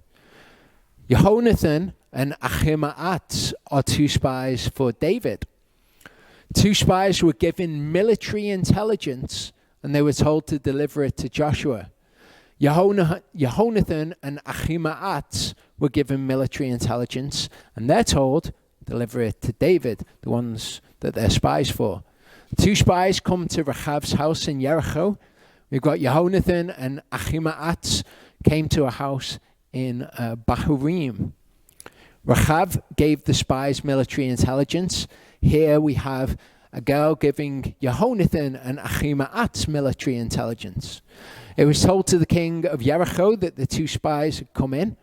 A young man saw Yehonathan and Ahimaaz come in and told Avshalom. Rahab helped the two spies hide on the roof, and a woman helped Yehonathan and Ahimaaz hide in a well. It's the same narrative. It's that thing where the word of Elohim is the same throughout time. All that we have is different characters playing out the same things over and over again. Rahab covered the two spies with stalks of flax. A woman covered the well containing Yehonathan and Ahimaaz with groats. The king of Jericho's servants inquired about the two spies, and then Avshalom's servants inquired about Yehonathan and Ahimaaz. Rahab told the king of Jericho's servants that the two spies had fled. A woman told Avshalom's servants that Yehonathan and Ahimaaz had fled. The king of Jericho's servants searched for the two spies but couldn't find them. Avshalom's servants searched for Yehonathan and Ahimaaz but couldn't find them. The two spies emerged from hiding after the king of Jericho's servants had left. They emerged after they'd left, and Yehonathan and Ahimaaz emerged after Avshalom's servants had left. The two spies crossed over the Yarden.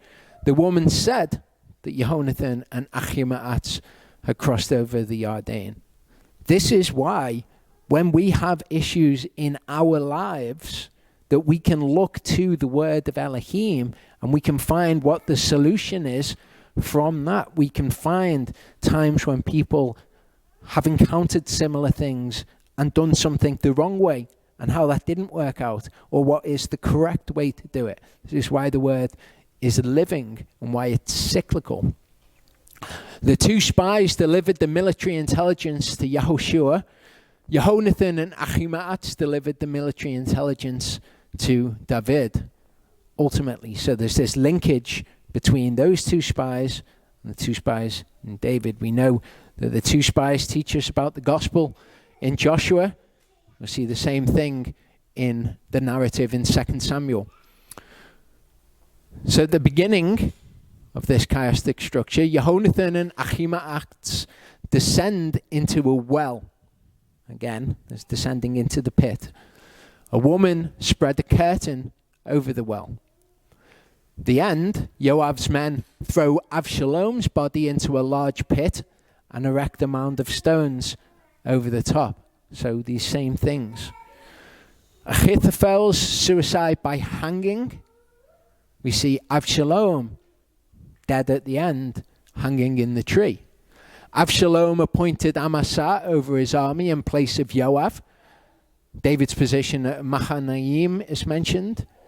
We've got David appointing officers at the end. David's position is mentioned again near the city gate. And all of this is pointing us to the middle, which is something which is going to tell us something about salvation, about deliverance, about the good news.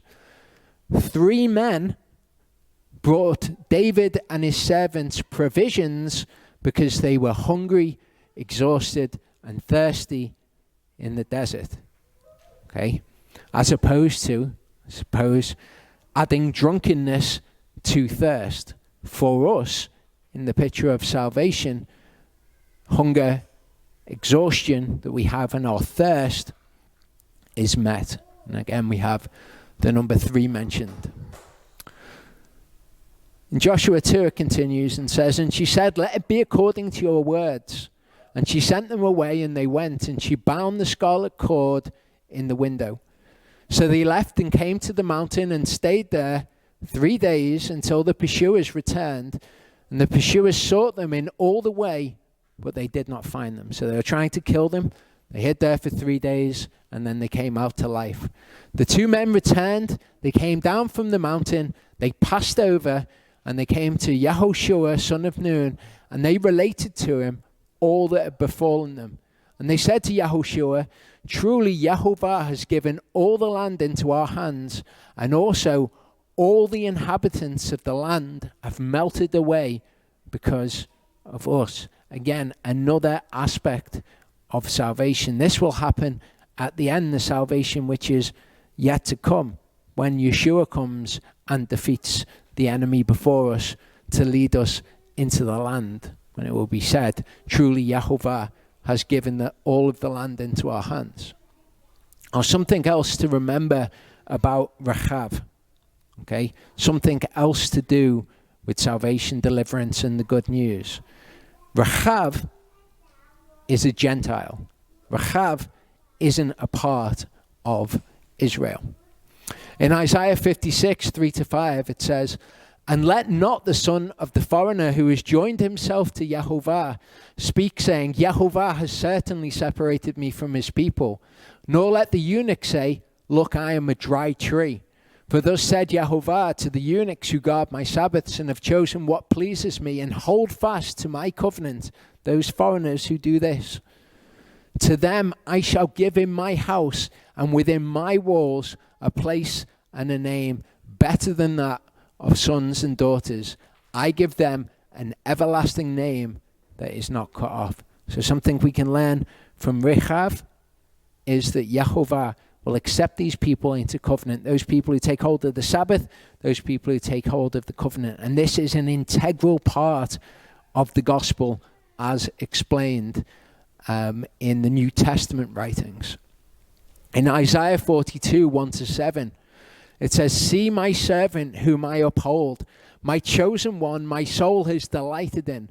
I have put my spirit upon him. He brings forth justice to the nations." Okay, so this is a prophecy of Yeshua. And this is part of this deliverance, part of the salvation. The enemy will be wiped out, but those who want to join with Yahuwah and hold fast to his covenant will be a part of his people. "He does not cry out, nor lifts up his voice, nor causes his voice to be heard in the street. A crushed reed he does not break, and a smoking flax he does not quench." Okay, this is the position that the Gentiles are in. Okay, he doesn't see them as a crushed reed or a smoking flax and just snub them out or crush them because he can. He brings forth justice in accordance with truth. He does not become weak or crushed. He has established justice in the earth, and the coastlands wait for his Torah. Thus said the Ale, Yahuwah, who created the heavens and stretched them out, who spread forth the earth and that which comes from it, who gives breath to the people on it and a spirit to those who walk on it. So the Gentiles. "I, Yahuwah, have called you in righteousness, and I take hold of your hand and guard you and give you, Yeshua, for a covenant to a people, for a light to the Gentiles." So it was written that this is part of Messiah's purpose. Okay, but this was not made clear until we have the New Testament writings, as we'll see. To open blind eyes, to bring out prisoners from the prison, those who sit in darkness from the prison house. So this is an integral part of what is prophesied in the Tanakh about Messiah. In Luke 2:27-32, we've got Simeon, or Shimon. He came in the spirit to the set-apart place, the temple of Yahuwah. And as the parents brought in the child Yeshua to do for him according to the usual practice of the Torah, then he took him up in his arms and blessed Elohim. He's been told that he will not die until he sees the salvation of Elohim.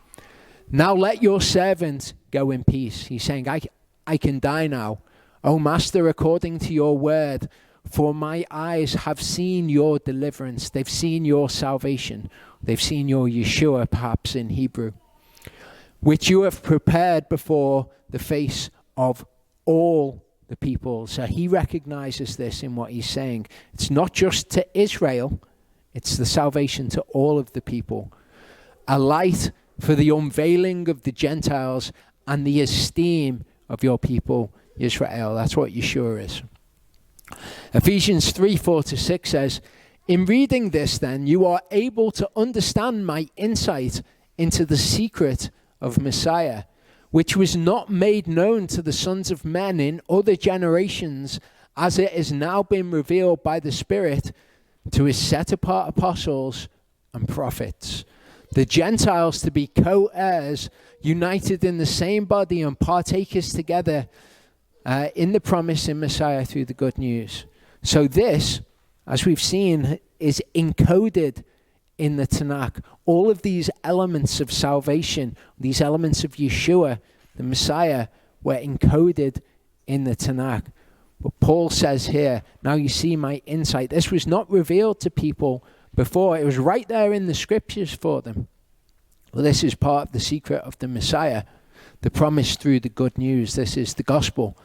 Galatians 3:28-29. There is not Jew nor Greek. There's not slave nor free. There's not male nor female. For you are all one in Messiah Yeshua. You are all Israel.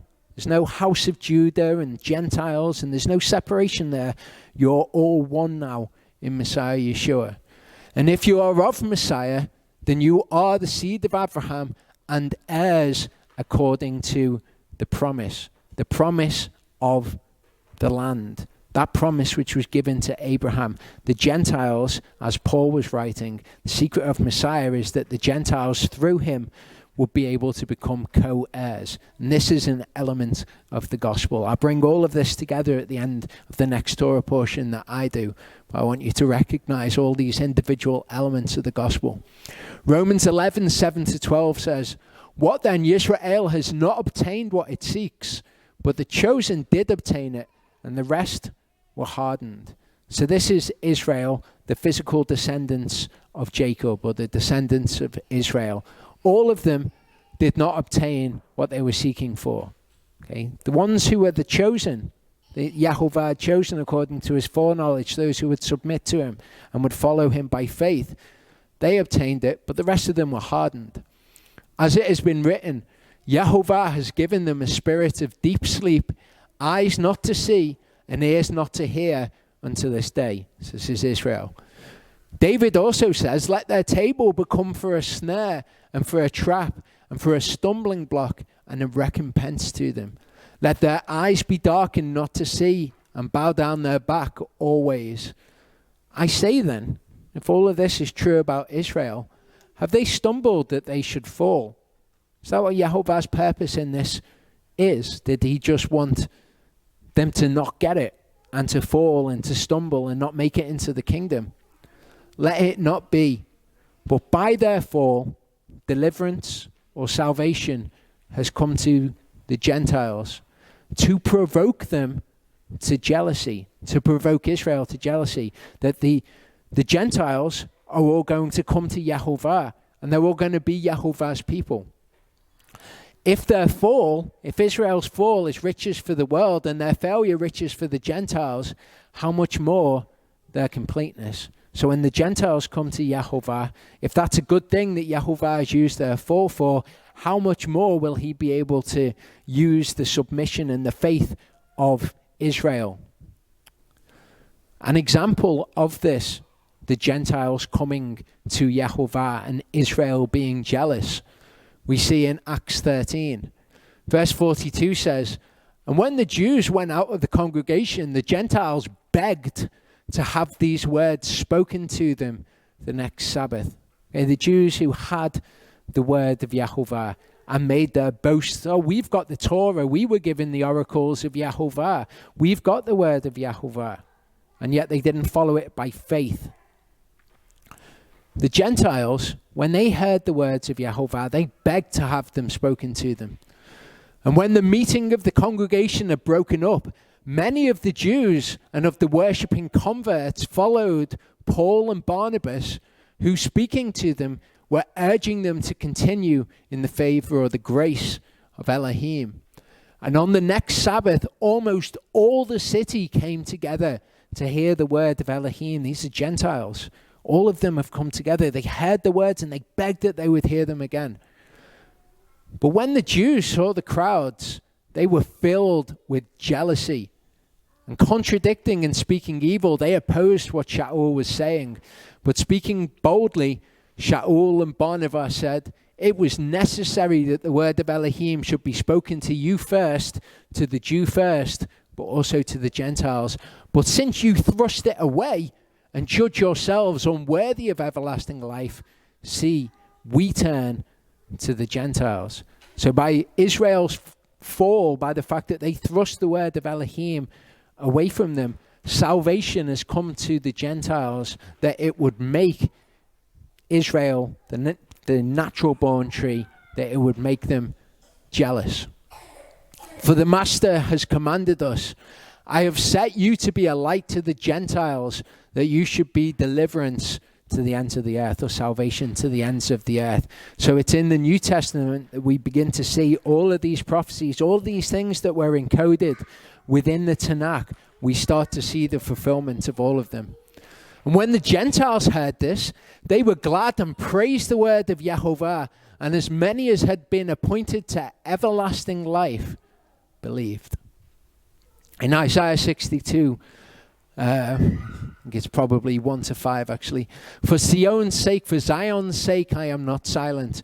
And for Yerushalayim's sake, I do not rest, until her righteousness goes forth as brightness, and her deliverance or her salvation as a lamp that burns." Until Yerushalayim's salvation or deliverance goes forth as a light to the Gentiles. Remember, Israel has fallen to bring the Gentiles in. And if that was used for good, how much more their completeness? "The nations shall see your righteousness, and all kings your esteem." Okay, Yahuwah, if you give him more to work with, he can achieve even more. And in the millennium, Yerushalayim was going to go out as a light to the Gentiles. This is the end of Isaiah. We'll see that this is how Isaiah began as well. "You shall be called by a new name, which the mouth of Yahuwah designates.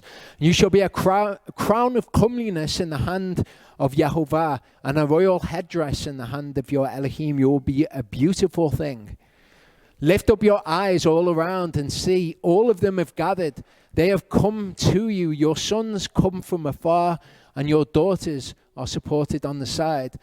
Then you shall see and be bright, and your heart shall throb and swell. For the wealth of the sea is turned to you. The riches of the Gentiles shall come to you, to Jerusalem. A stream of camels cover your land, the dromedaries of Midian and Ephah. All those from Shavah come bearing gold and incense, and they're proclaiming the praises of Yahuwah, like the Gentiles who heard the word in the book of Acts, here on a much greater scale. All the flocks of Kedar are gathered to you. The rams of Nebaioth serve you. They come up for acceptance on my altar, and I embellish my esteemed house. This is when they come to Jerusalem, which is how the book of Isaiah begins. Isaiah 2:2-4. It shall be in the latter days. There are many periods of time that are referred to as the latter days in Scripture. That the mountain of the house of Yahuwah is established on top of the mountains, and it shall be exalted above the hills, and all nations, all of the Gentiles shall flow to it. Many peoples shall come and say, come and let us go up to the house of Yahuwah, to the house, the Elohim of Jacob, and let him teach us his ways, just like in the book of Acts. And let us walk in his paths, for out of Zion comes forth the Torah and the word of Yahuwah from Jerusalem. Jerusalem is a light to the Gentiles. And he shall judge between the nations, and he will reprove many peoples, and they shall beat their swords into plowshares and their spears into pruning hooks. Nation shall not lift up sword against nation, neither teach battle anymore. And indeed, Yeshua will judge between nations when he comes and he sits on the throne of his glory and he separates the sheep from the goats. He has all nations laid before him. Jeremiah 16 talks of the Gentiles turning to Yahuwah. Yahuwah, my strength, my stronghold and my refuge in the day of distress. The Gentiles shall come to you from the ends of the earth and say, our fathers have inherited only falsehood and futility, and there is no value in them. Would a man make gods for himself which are not gods, powerless gods? Therefore, see, I am causing them to know. This time I cause them to know my hand and my might, and they shall know that my name is Yahuwah. This is a part of the gospel, that this salvation will be offered to the Gentiles too. As we've seen, all of it's there, it's encoded into the Tanakh, and all of the structures, it's right there in prophecy, and we see the fulfillment in Yeshua. Matthew 12:18-21. See my servant whom I have chosen. This is the passage that we read before being quoted. My beloved in whom my soul did delight. I shall put my spirit upon him, and he shall declare justice to the nations. He shall not strive nor cry out, nor shall anyone hear his voice in the streets. A crushed reed he shall not break, and smoking flax he shall not quench, till he brings forth judgment forever. And the nations shall trust in his name. This is what we're seeing a picture of in this story with Joshua. Okay, Joshua being this picture of Messiah. You see, this is exactly what Rahab is doing. And now, please swear to me by Yahuwah. She's trusting in Yahuwah's name. She's seeing the deliverance that he's brought. She's seeing the salvation brought by his mighty hand, by Moshe's outstretched arm in the Red Sea. Since I have shown you kindness, that you also show kindness to my father's house, shall give me a true token. Shall spare my father and my mother, my brothers and my sisters, and all that they have, and shall deliver our souls from death. The gospel right here in the book of Joshua. So we've seen that Joshua is this picture of Yeshua, and that his life teaches us things about the gospel. We can identify these things in his life. What we're going to see next is the parting of the Red Sea. We're going to see what things we can see from that about really to do with the spreading of the good news, and the way that these things spread among people, among the Gentiles and things like that. So verse 1 of chapter 3 says, and Yahushua rose early in the morning, and they set out from Shittim and came to the Ardain, he and all the children of Israel, and stayed there before they passed over. And it came to be, after 3 days, that the officers went into the midst of the camp. And they commanded the people, saying, when you see the ark of the covenant of Yahuwah your Elohim, and the priests and the Levites bearing it, then you shall set out from your place and follow it. Only keep a distance between you and it, about 2,000 cubits by measure. Do not come near it, so that you know which way to go, for you have not passed over this way before. Yahuwah said to the people, set yourselves apart, for tomorrow Yahuwah is doing wonders. And he tells them that he's going to be doing these wonders in their midst.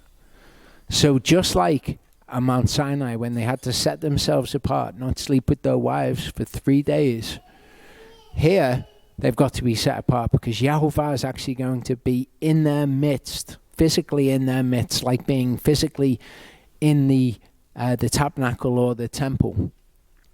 So they have to be holy. Yahuwah spoke to the priests saying, take up the ark of the covenant and pass over before the people. So they took up the ark of the covenant and went before the people. Okay, so this would be the Kohathites. They were the ones who were able to take the ark. Okay, it says, in fact, specifically here, the priests. So this must be the sons of Aharon. Yahuwah said to Yahushua, this day I begin to make you great before the eyes of all Israel, so that they know that I am with you as I was with Moshe. So we're going to see this principle as we go through.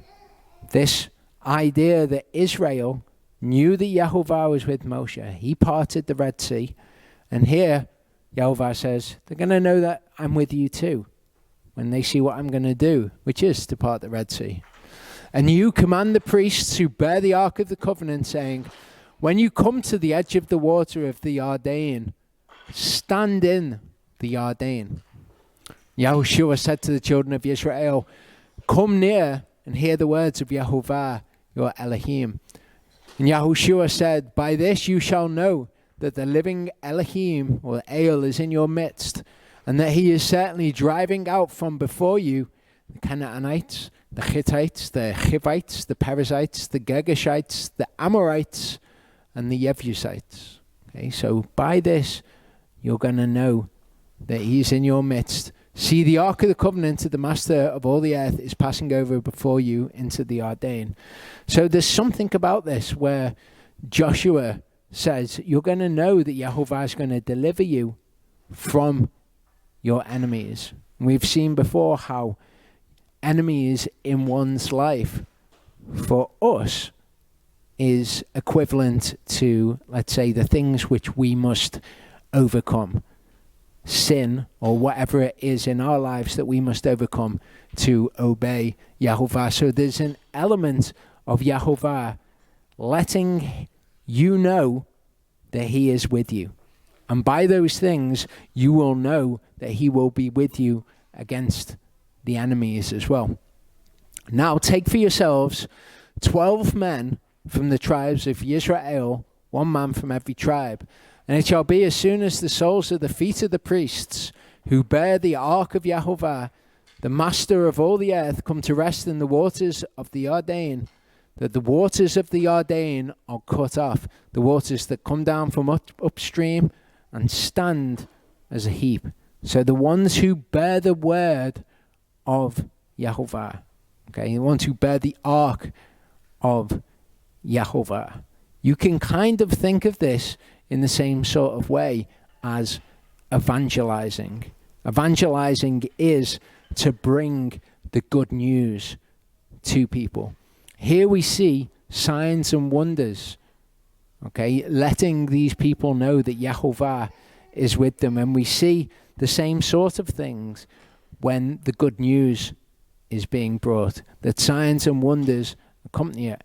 And I think that most, if not all of us here, can say that signs and wonders have accompanied the good news being brought to bear in our life, so that we know the Yahuwah is with us. It came to be when the people set out from their tents to pass over the Ardennes, with the priests bearing the Ark of the Covenant before the people, and all those bearing the Ark came to the Ardennes, and the feet of the priests bearing the Ark dipped in the edge of the water. Now the Ardennes overflows all its banks during all the time of harvest, that the waters which came down from upstream stood still. We're going to see this a few times in the life of Joshua, these signs and wonders which take place. Okay, here it's the waters which are standing still. They rose in a heap very far away at Adam, the city that is beside Zarethan. And the waters going down into the sea of Arava, the salt sea, were completely cut off, and the people passed over opposite Jericho. So by this supernatural, for want of a better word, work, you know that Yahuwah is with you, because this is impossible. This is not the normal way of being. So when you come to encounter enemies and things in your life that need to be overcome, that you're not going to be able to do on your own, do not fear, be strong and of good courage, be amats, because Yahuwah is with you. The priests bearing the ark of the covenant of Yahuwah stood firm on dry ground in the midst of the Jordan, and all Israel passed over on dry ground until all the nation had completely passed over the Jordan. So this should remind us, of course, of another time when salvation has been brought by Yahuwah, when they have been delivered from their enemies, and it says that Israel went through on dry ground. 2 Kings 2, 7-14 is yet another time when the waters were separated, and Israel, in this case Elijah and Elisha, went through on dry ground. 50 men of the sons of the prophets went and stood facing them at a distance, while the two of them stood by the Jordan. And Eliyahu took his mantle and rolled it up and struck the water, and it was divided this way and that, so that the two of them passed over again on dry ground. In this case, it's also the Jordan which is being divided. Later in that chapter, Eliyahu, the mantle of Eliyahu is taken up by Elisha, went back, he stood by the bank of the Jordan, and he took the mantle of Eliyahu that had fallen from him, and he struck the water. Okay, not Eliyahu this time. Where is Yahuwah Elohim of Eliyahu? And he struck the water, and it was divided this way and that, and Elisha passed over. So it seems in this case as well, we've got Eliyahu who does these great works. We've got him dividing the Jordan, and they pass through. Of course, Elisha knows that Yahuwah is with Eliyahu. But afterwards, when he's taken up into the whirlwind, into the sky, he takes his mantle, and then he comes to the water, and he tries to divide it, and the water is divided. And he knows that Yahuwah is with him also. In Mark 16, verse 20, it says, and they went out, and they proclaimed it everywhere, the good news, the gospel, while the master worked with them and confirmed the word through the accompanying signs to show that he was with them. Amen. Joshua 3 verse 5, Yahushua said to the people, set yourselves apart, for tomorrow Yahuwah is doing wonders in your midst. Again, it's the same thing. So the first time that we see this sort of activity is, of course, when the Red Sea was parted and Israel went over before their enemies, and then Yahuwah delivered them from their enemies. They were in a situation where they were going to be overcome by the enemy. If Yahuwah hadn't intervened, they would have been overcome. A situation where they were facing death. Yahuwah brings salvation to them. He saves them from death into life, and he delivers them from their enemies, and in fact he destroys their enemies. Another part of the gospel. So comparing these two events, okay, in Exodus 14, Moshe said, don't fear, stand still, see the salvation or the deliverance of Yahuwah. He will destroy the Egyptians, he will fight for you. Joshua said, he shall destroy the inhabitants, you shall know that the living Elohim is among you. Exodus 14, the Red Sea, Yahuwah told Moshe ahead of time what would happen. The angel of Yahuwah and the pillar of cloud went before them, went behind them. Sorry, the pillar of cloud that went before them went behind them. And Joshua told the people ahead of time what would happen again. And the Ark of the Covenant this time is what is going before them. Exodus 14, Moses stretched out his hand over the sea. Yahuwah turned the sea into dry land. The waters were divided. Yisrael went into the midst of the Red Sea on dry land. The water was a heap on the left and on the right. In Joshua, the priest's feet dipped into the edge of the Jordan. The water split. The people crossed over on dry ground. The priests stood on dry ground in the midst of the Jordan. In Exodus, Yahuwah commanded Moshe what to do so that the water would return. In Joshua, Yahuwah commands Joshua what to do so the water would return. Moshe stretched out his hand over the sea, and the water returned. Joshua is the priest's feet. Okay, so it's Moshe's hand both times at the Red Sea. This time it's the priest's feet. As the priest's feet touched the dry ground, the water returned. The waters heaped up. The deep congealed. People of Israel walked over on dry ground. Joshua, tell your children, Israel crossed over on dry ground. So children, Israel are both mentioned, but here it's tell your children that Israel crossed over on dry ground and that Yahuwah dried up the water of the Jordan. The people heard and feared. May they fear the greatness of your mighty arm is the phrasing in Exodus 15. In Joshua 5, the Amorite and Canaanite kings heard how Yahuwah dried up the Jordan's water and feared. And then the thing that it's all pointing to, okay, so we've got these two narratives which have these same elements to them. The thing that it's all pointing to, what begins after the Red Sea, is that the manna begins to fall from heaven. What happens at the end of this narrative, we'll see this next week, is that the manna ceased falling from heaven. Again, tying these two narratives. In Isaiah 51, 10 to 11, it says, was it not you who dried up the sea, the waters of the great deep, who made the depths of the sea a way for the redeemed to pass over? And this can be seen to be talking about what happened at the Red Sea, can also be seen to be talking about what happens when the redeemed leave Sheol. Let the ransomed of Yahuwah return, and they shall come to Sion with singing. Okay, that's not what happened at the Red Sea, but it is what will happen when the redeemed of Yahuwah, the ransomed of Yahuwah, are released from Sheol. In Exodus 15, okay, this is right after they've crossed over. This is what we read.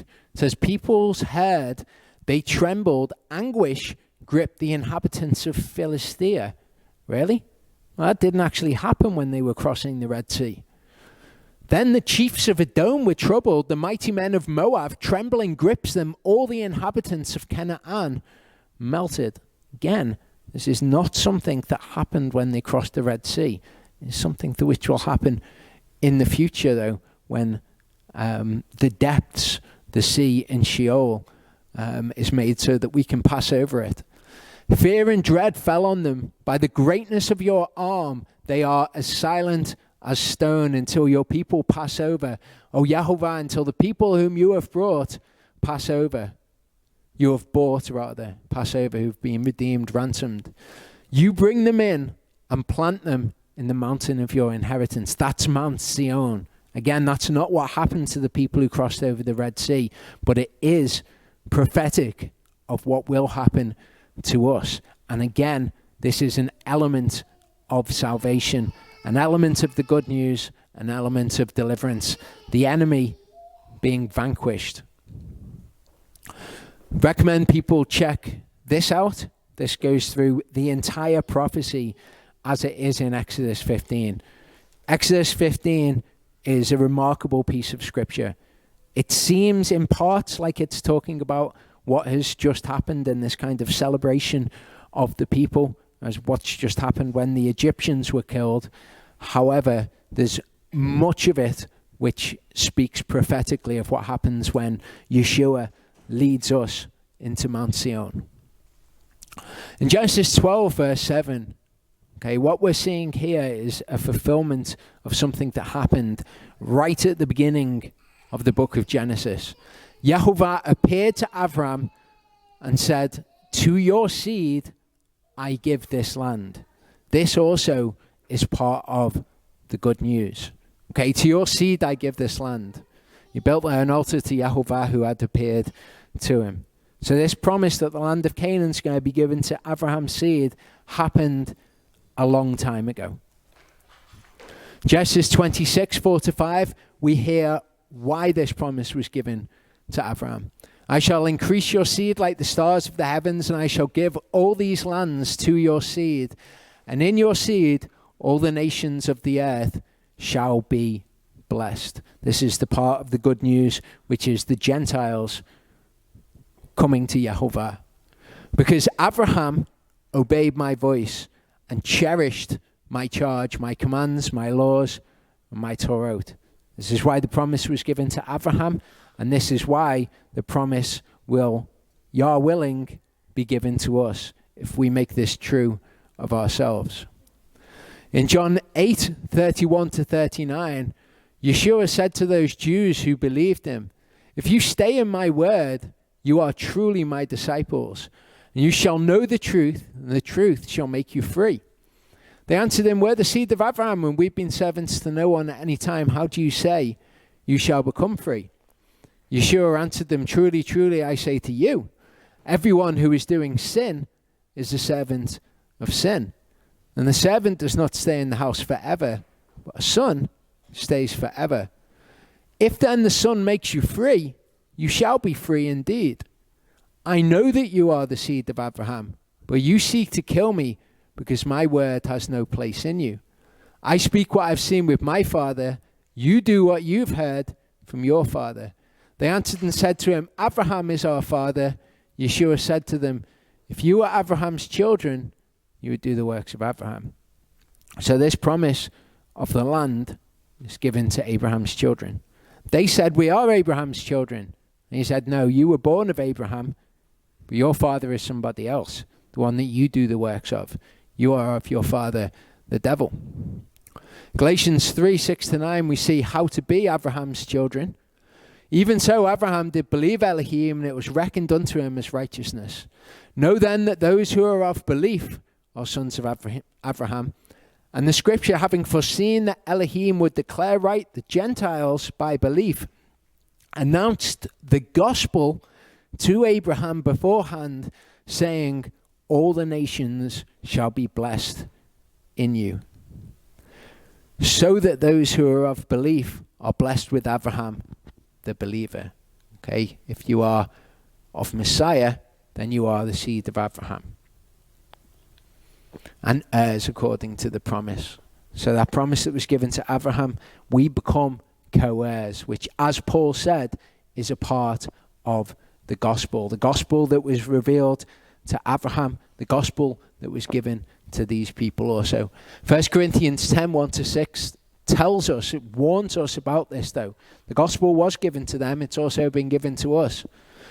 Paul says, "For I do not wish you to be ignorant, brothers, that all our fathers were under the cloud.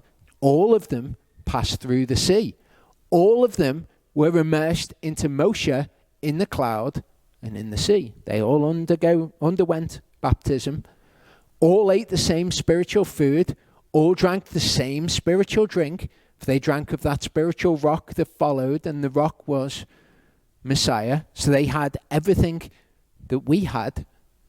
However, with most of them, Elohim was not well pleased, for they were laid low in the wilderness, and they became examples for us, so that we should not lust after evil as those indeed lusted. So Abraham is our example. If we follow Abraham's example, we follow all of his laws, all of his charges, then we are children of Abraham. These people are also an example for us of what not to do. And the word is cyclical, happens over and over again with a different cast of characters. We are another cast of characters living out the word of Elohim. Joshua 4 says, it came to be when the entire nation had completely passed over the Ardennes, the Yahuwah spoke to Yahushua saying, take for yourselves 12 men from the people, 1 man from every tribe. Command them, saying, take for yourselves 12 stones from here, out of the midst of the Ardennes, from the place where the priest's feet stood firm, and you shall bring them with you, and leave them in the camp in which you spent the night. Kind of strange instructions. 12 is another one of those numbers, isn't it, that we see throughout the scriptures. Genesis 35:22. Okay, we hear the sons of Yaakov, the 12. Okay. See in Exodus 15:27, we see 12 fountains of water, 70 palm trees. 70 is another one of those numbers. There are 12 fountains of water. Exodus 24:4. 12 standing columns for the 12 tribes of Israel. Exodus 28:21. The stones are according to the names of the sons of Israel, 12 according to their name. That's the breastplate on the high priest. Leviticus 24:5. You shall take fine flour and bake 12 cakes with it, 2/10 of an ephah in each cake. Revelation 7:4-8. I heard the number of those who were sealed, 144,000, sealed out of the tribes of the children of Israel. The tribe of Yehudah, 12,000. Reuven, 12,000. Gad, 12,000. Asher, 12,000. Naphtali, 12,000. Manasseh, 12,000. Tribe of Shimon, 12,000. Levi, 12,000. Yisachar, 12,000. Zebulun, 12,000. Yosef, 12,000. Binyamin, 12,000. So we've got 12 tribes with 12,000 out of each tribe. Mark 3:14. Yeshua, when he came to the earth, all of those things were appointed by Yahuwah in his word. Yeshua, when he came to the earth, he appointed 12 to be with him, and he sent them out to proclaim. Matthew 14:19-20. Commanding the crowds to sit down on the grass, taking the 5 loaves and the 2 fish, and looking up to the heaven, he blessed and broke, and gave the loaves to the disciples, and the disciples gave to the crowds. And all ate and were satisfied, and they picked up the pieces left over. How many baskets? 12. Revelation 21:10-14. He carried me away in the spirit to a great and high mountain, showed me the great city, the set apart Jerusalem, descending out of the heaven from Elohim, having the esteem of Elohim, and her light was like a most precious stone, like a jasper stone, clear as crystal, having a great and high wall, having 12 gates, 12 angels, names written on them, which are those of the 12 tribes, the children of Israel. 3 gates on the east, 3 on the north, 3 on the south, 3 on the west. The wall of the city had 12 foundations, and on them the names of the 12 apostles of the Lamb. And the 12 gates, there were 12 pearls. The city lies 4-cornered. Its length is as great as its breadth. And he measured the city with the rod, 12,000 stadion. The length and the breadth and the height of it are equal. So you got 12, 12, 12. Revelation 22:1-2. He showed me a river of water of life, clear as crystal, coming from the throne of Elohim and of the Lamb. In the middle of the street and on the side, either side of the river was the tree of life, which bore 12 fruits, each tree yielding its fruit every month. So we've got 12 months. We've got the 12 Chodeshim as well.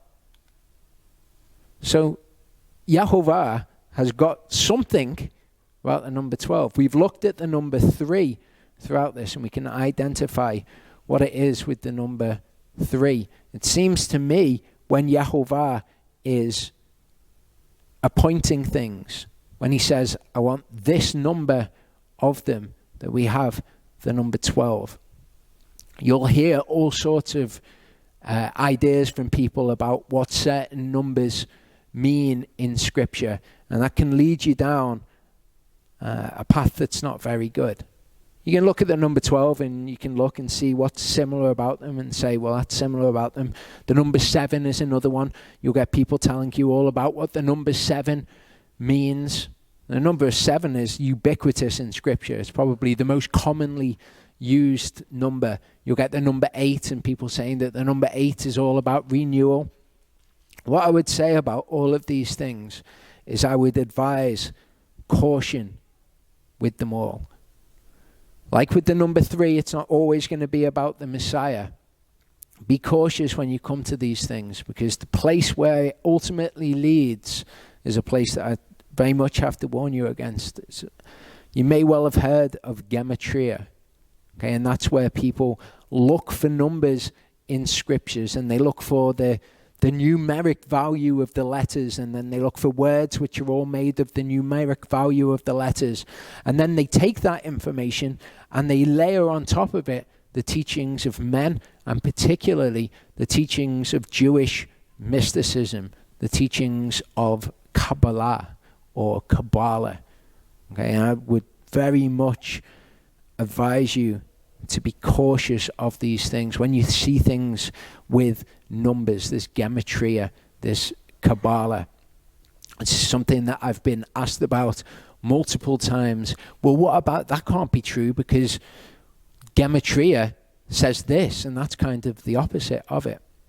All of those things, all of mysticism and all of looking into Yahuwah's word and applying on top of it a veneer of meaning which is not there, I would say be very cautious over things like that. In fact, when it comes to mysticism as a whole, do not listen to it.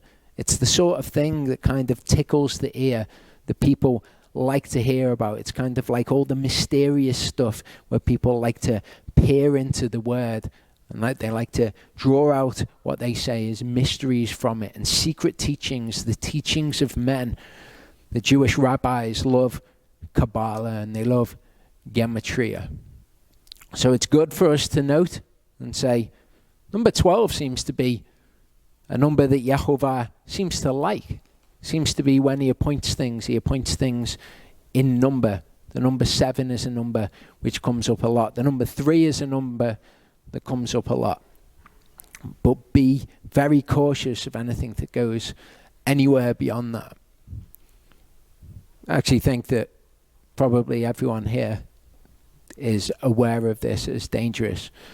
But I get things from people online fairly commonly about all of this sort of stuff. So I caution you against that. Verse 4 says, Yahuwah called the 12 men whom he had appointed from the children of Israel, one man from every tribe. Yahuwah said to them, pass over before the ark of Yahuwah into the midst of the Ardain. Each one of you take up a stone on his shoulder, according to the number of the tribes of the children of Israel, so that there shall be a sign in your midst. When your children ask in time to come, saying, what do these stones mean to you? Then you shall answer them that the waters of the Ardain were cut off before the ark of the covenant of Yahuwah. When it passed over the Ardain, the waters of the Ardain were cut off, and these stones shall be for a remembrance to the children of Israel forever. Now, Yahuwah is doing this, isn't he, constantly throughout the Torah. He gives us things which you can visit, you can look at, and you can remember the things which he has done by them. The children of Israel did so as Yahuwah commanded, and took up 12 stones from the midst of the Ardain, as Yahuwah had spoken to Yahuwah, according to the number of the tribes of the children of Israel, and took them over with them to the camp and laid them down there. Yahuwah also set up 12 stones in the midst of the Ardain, in the place where the feet of the priests who bore the ark of the covenant stood, and they are there to this day. The priests who bore the ark stood in the midst of the Ardain until every matter was finished. The Yahuwah had commanded Yahuwah to speak to the people according to all that Moshe had commanded Yahuwah. And the people hastened and passed over. And it came to be, when all the people had passed over, that the ark of Yahuwah and his priests passed over in the presence of the people. And the sons of Reuven and the sons of Gad and the tribe of Manasseh passed over in fives before the children of Israel, as Moshe had spoken to them. So this is exactly what we were reading before. You're going to pass over in fives. About 40,000 armed ones of the army passed over before Yahuwah for battle to the desert plains of Jericho. On that day, Yahuwah made Yahushua great before the eyes of all Israel, and they feared him as they had feared Moshe all the days of his life. Personally, the reason that I think the number 12 is significant to Yahuwah, just for whatever it's worth, is because that's how many children Jacob had. And that's how many tribes of the children of Israel there are. Often when he says 12, 12, 12, 12, it's 12 according to the number of tribes that there were. So personally, I think that that's why he likes the number 12. I won't read into that sort of stuff too much. I put this scripture in. Okay, we see here at the end that they're going over with the army. They're going into the land of Canaan, and they're going to fight the people in the land of Canaan, and they're going to kill them, and they're going to drive them out. Okay. Yeshua says, you heard that it was said, an eye for an eye, a tooth for a tooth. But I say to you, do not resist the wicked, but whoever slaps you on your right cheek, turn the other to him also. And something that comes up when people are considering Yeshua's teaching is, well, what about the armies? What about King David when he went out to war with the enemies of Israel? Why is it okay for somebody to go out to war, but it's not okay for us to resist somebody wicked? It's a good question, isn't it? You notice in this example, Yeshua says, an eye for an eye, a tooth for a tooth. You've heard that that was said, but I say to you, don't do it like that. What's he talking about? Eye for an eye, tooth for a tooth was something that was given to the judges. Okay, that's how the judges were to govern his people. Okay, if somebody does something to someone else, the same is done to them. An eye for an eye, a tooth for a tooth. But Yeshua is saying, but for you guys, you don't do that. Okay, you don't take vengeance on somebody else. You don't enact that principle. That's for the judges, that's for the leaders to enact. It's the same with going to war. Yahuwah puts men in leadership over his people. And he tells those men, go out to war against your enemies.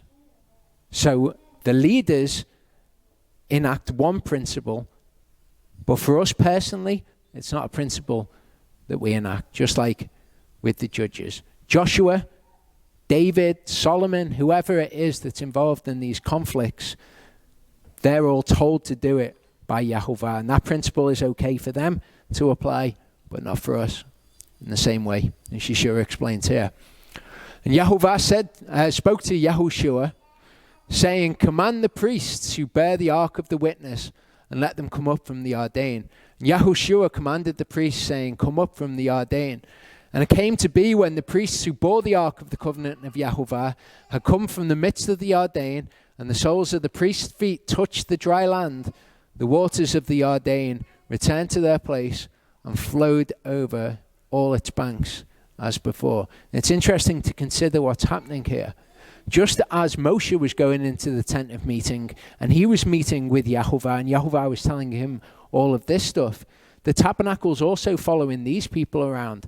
This is where Yahushua is going and meeting with Yahuwah and getting the instructions, and then he comes in the same way that Moshe did and he's telling the people what to do.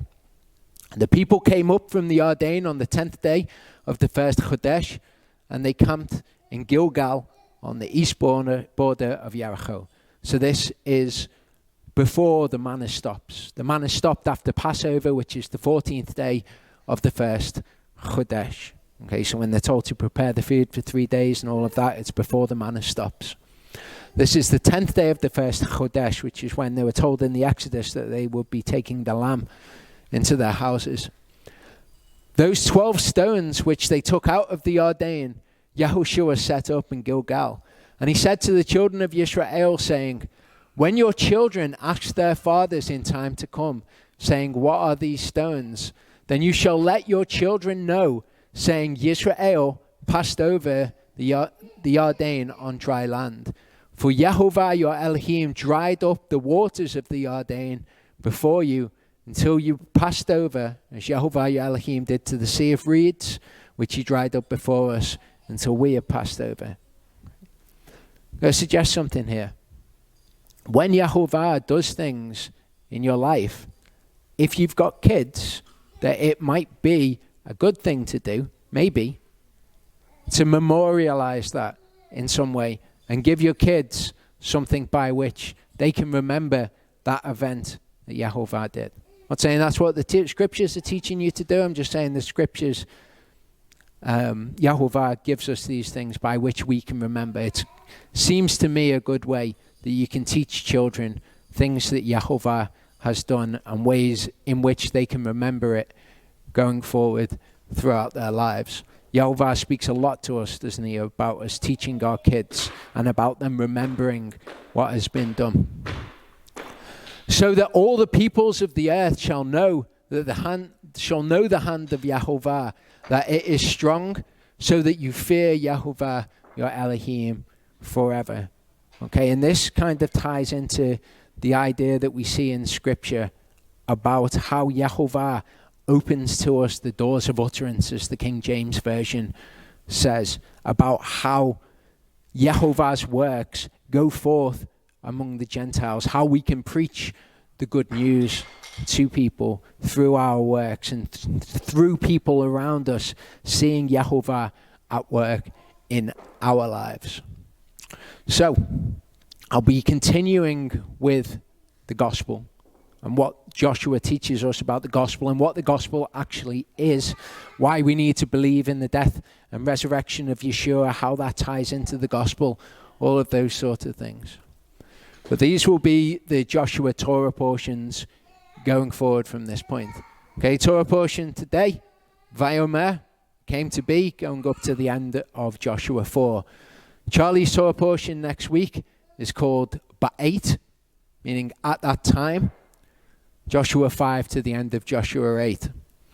Then Joshua 9 to the end of Joshua 12 is going to be Vayot Kabzu, which means and they gathered. And then all of the rest of the book of Joshua, from chapter 13 to the end of chapter 24, Charlie will be covering in Torah portion Nishara, which is It Remains. I know that Mel shared this information with some people, but for those people who are watching online who like to read ahead in the Torah portions, there's the information for you. Let's pray.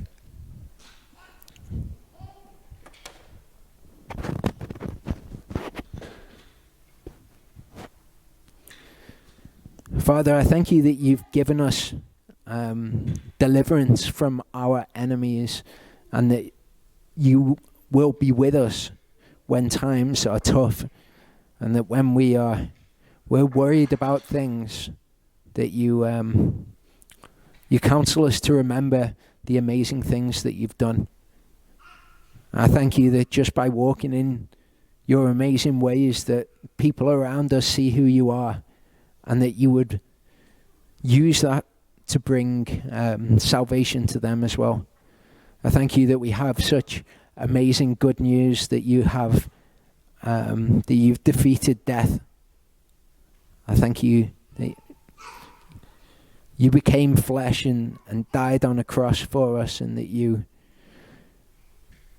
came and understood what it was to be human and what it was to be fearful, so you could understand our weaknesses, and that you'd care about us so much that you'd do those things, and that even though we're dust,